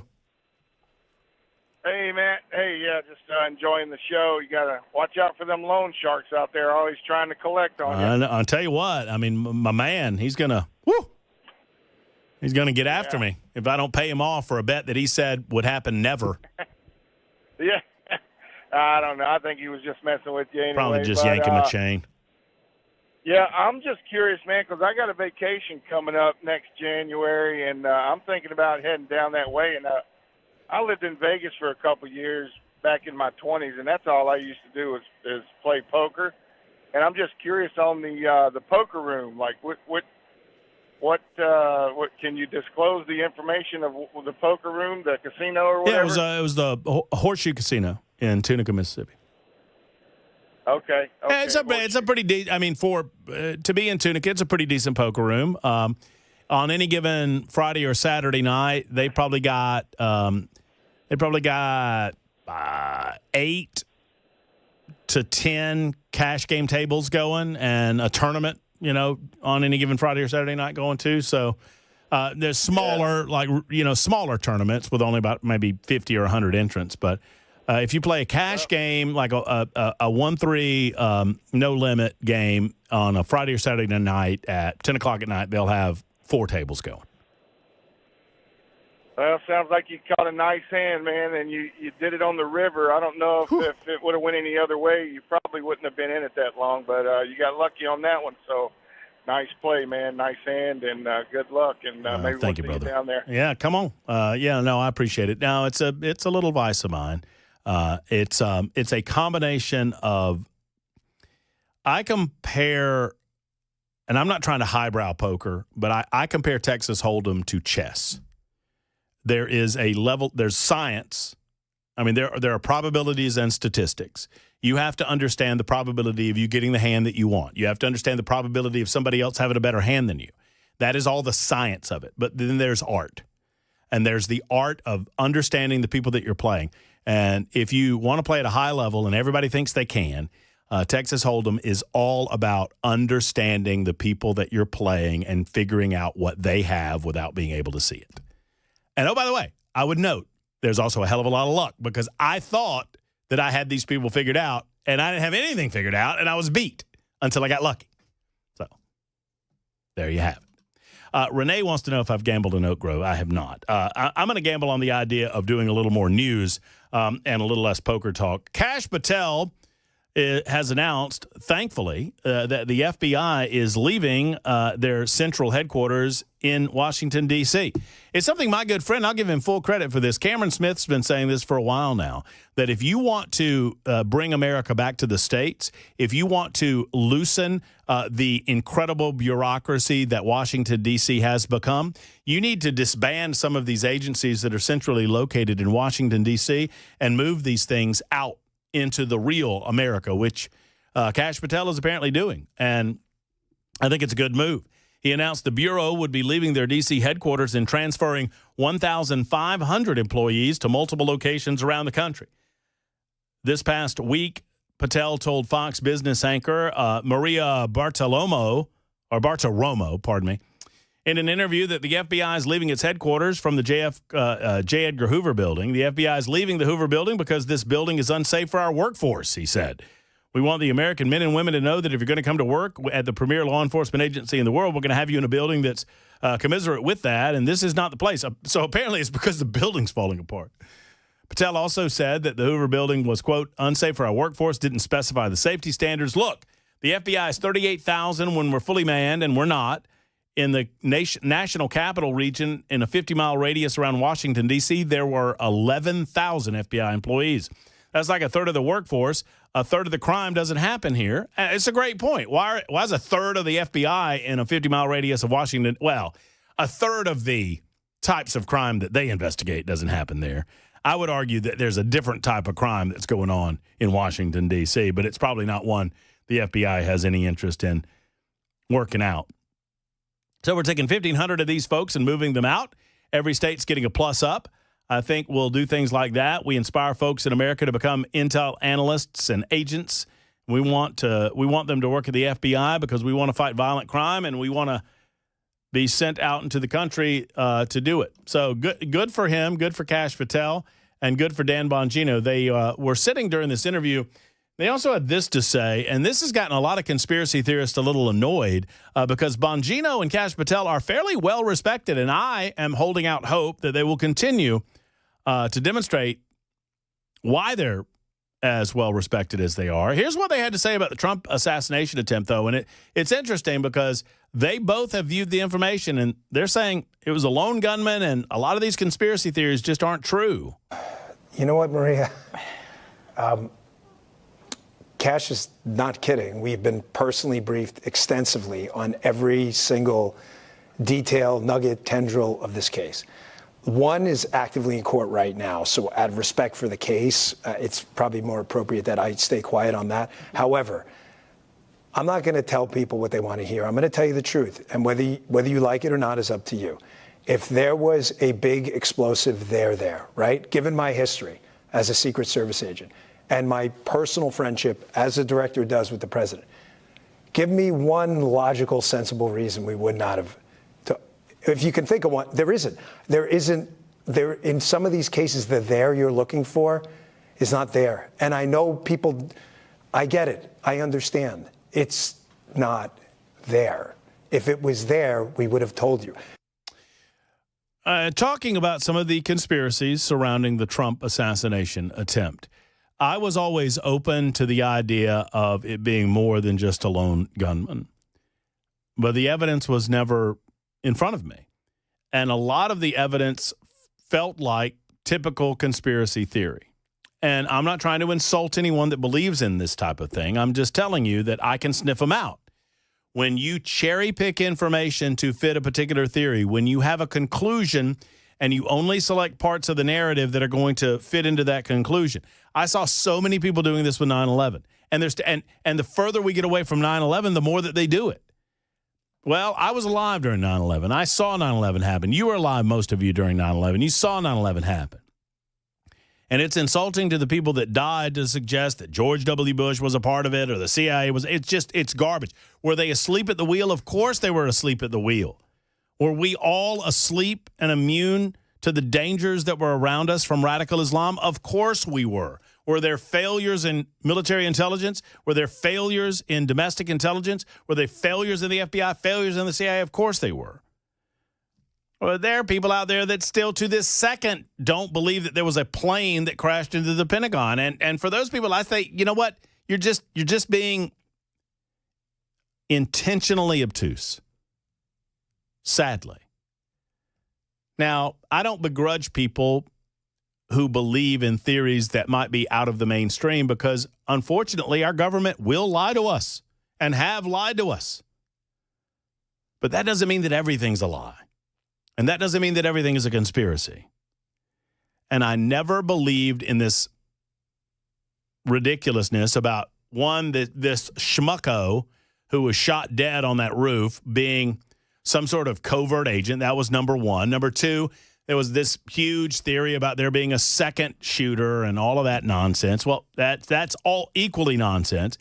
But the biggest reason that I've never believed, and I said it at the time, and I remember this, unlike this $1,000 bet, that if it was a conspiracy to kill the president of the United States or the former president of the United States and a candidate for the presidency, they wouldn't have missed. They would not. If the conspiracy was good enough that the second gunman got away and that one kid was a patsy and he was the one that was supposed to be shot and everything was supposed to be blamed on him, then they wouldn't have missed. There would not have been left open the possibility that they miss. If you believe all of this. Well, Dan, do you believe Bongino or not? Do you believe Kash Patel or not? I know people who believed in these guys 4 months ago who are now saying, oh, they're a part of it. It's always been a convenient out for conspiracy theorists. And I've talked to probably more of them than you would possibly imagine about everything. I used to have a conspiracy theory day of the month where we would just do conspiracy theories on one day out of the month. Anyone that you wanted to do, whether it's 9/11 or faking the moon landing or whatever. The vast majority of conspiracy theories are just to that. Some of them have some levels of truth embedded in them, but oftentimes the truth is covered up by the theory or vice versa. The theory's covered up by the truth. One way or the other, it does not look like Bongino or Kash Patel are going to feed into that conspiracy theory any longer.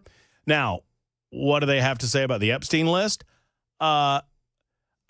Here's the thing. If they issue like 5 names, does that mean Michael has to pay up? I'm kind of obsessing over this thing now. Because I'm confident that if I made the bet, which I can't imagine that I would, because I wouldn't have done it. But if I made the bet jokingly because he had framed it the way that he framed it tonight, that he bet that it would never be released and I bet that it would, then there's a possibility of, because any list is a list. I didn't say complete list. I didn't say complete list. He said never. So there's always time for me to be right. But once a couple names come out, I want my $1,000. All right, the bet's back on, Michael. Let's go. Now I see why I made it to begin with. 52 after the hour on Super Talk.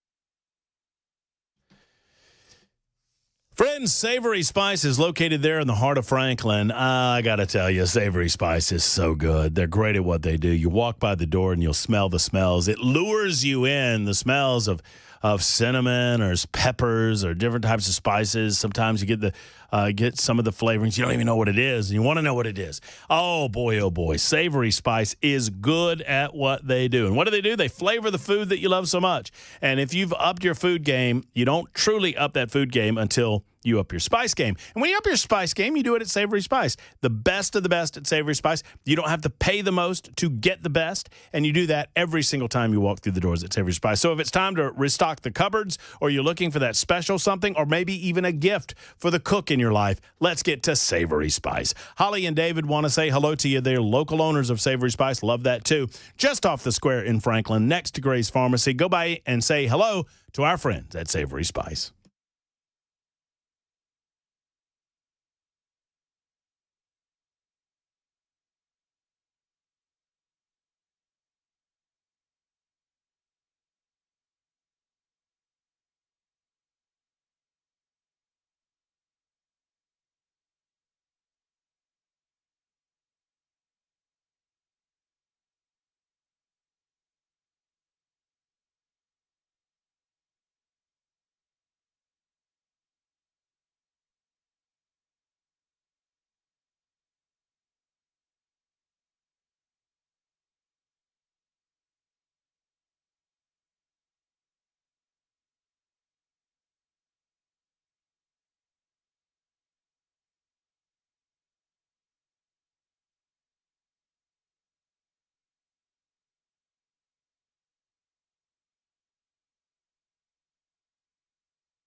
Chris Webber's been doing this a long time.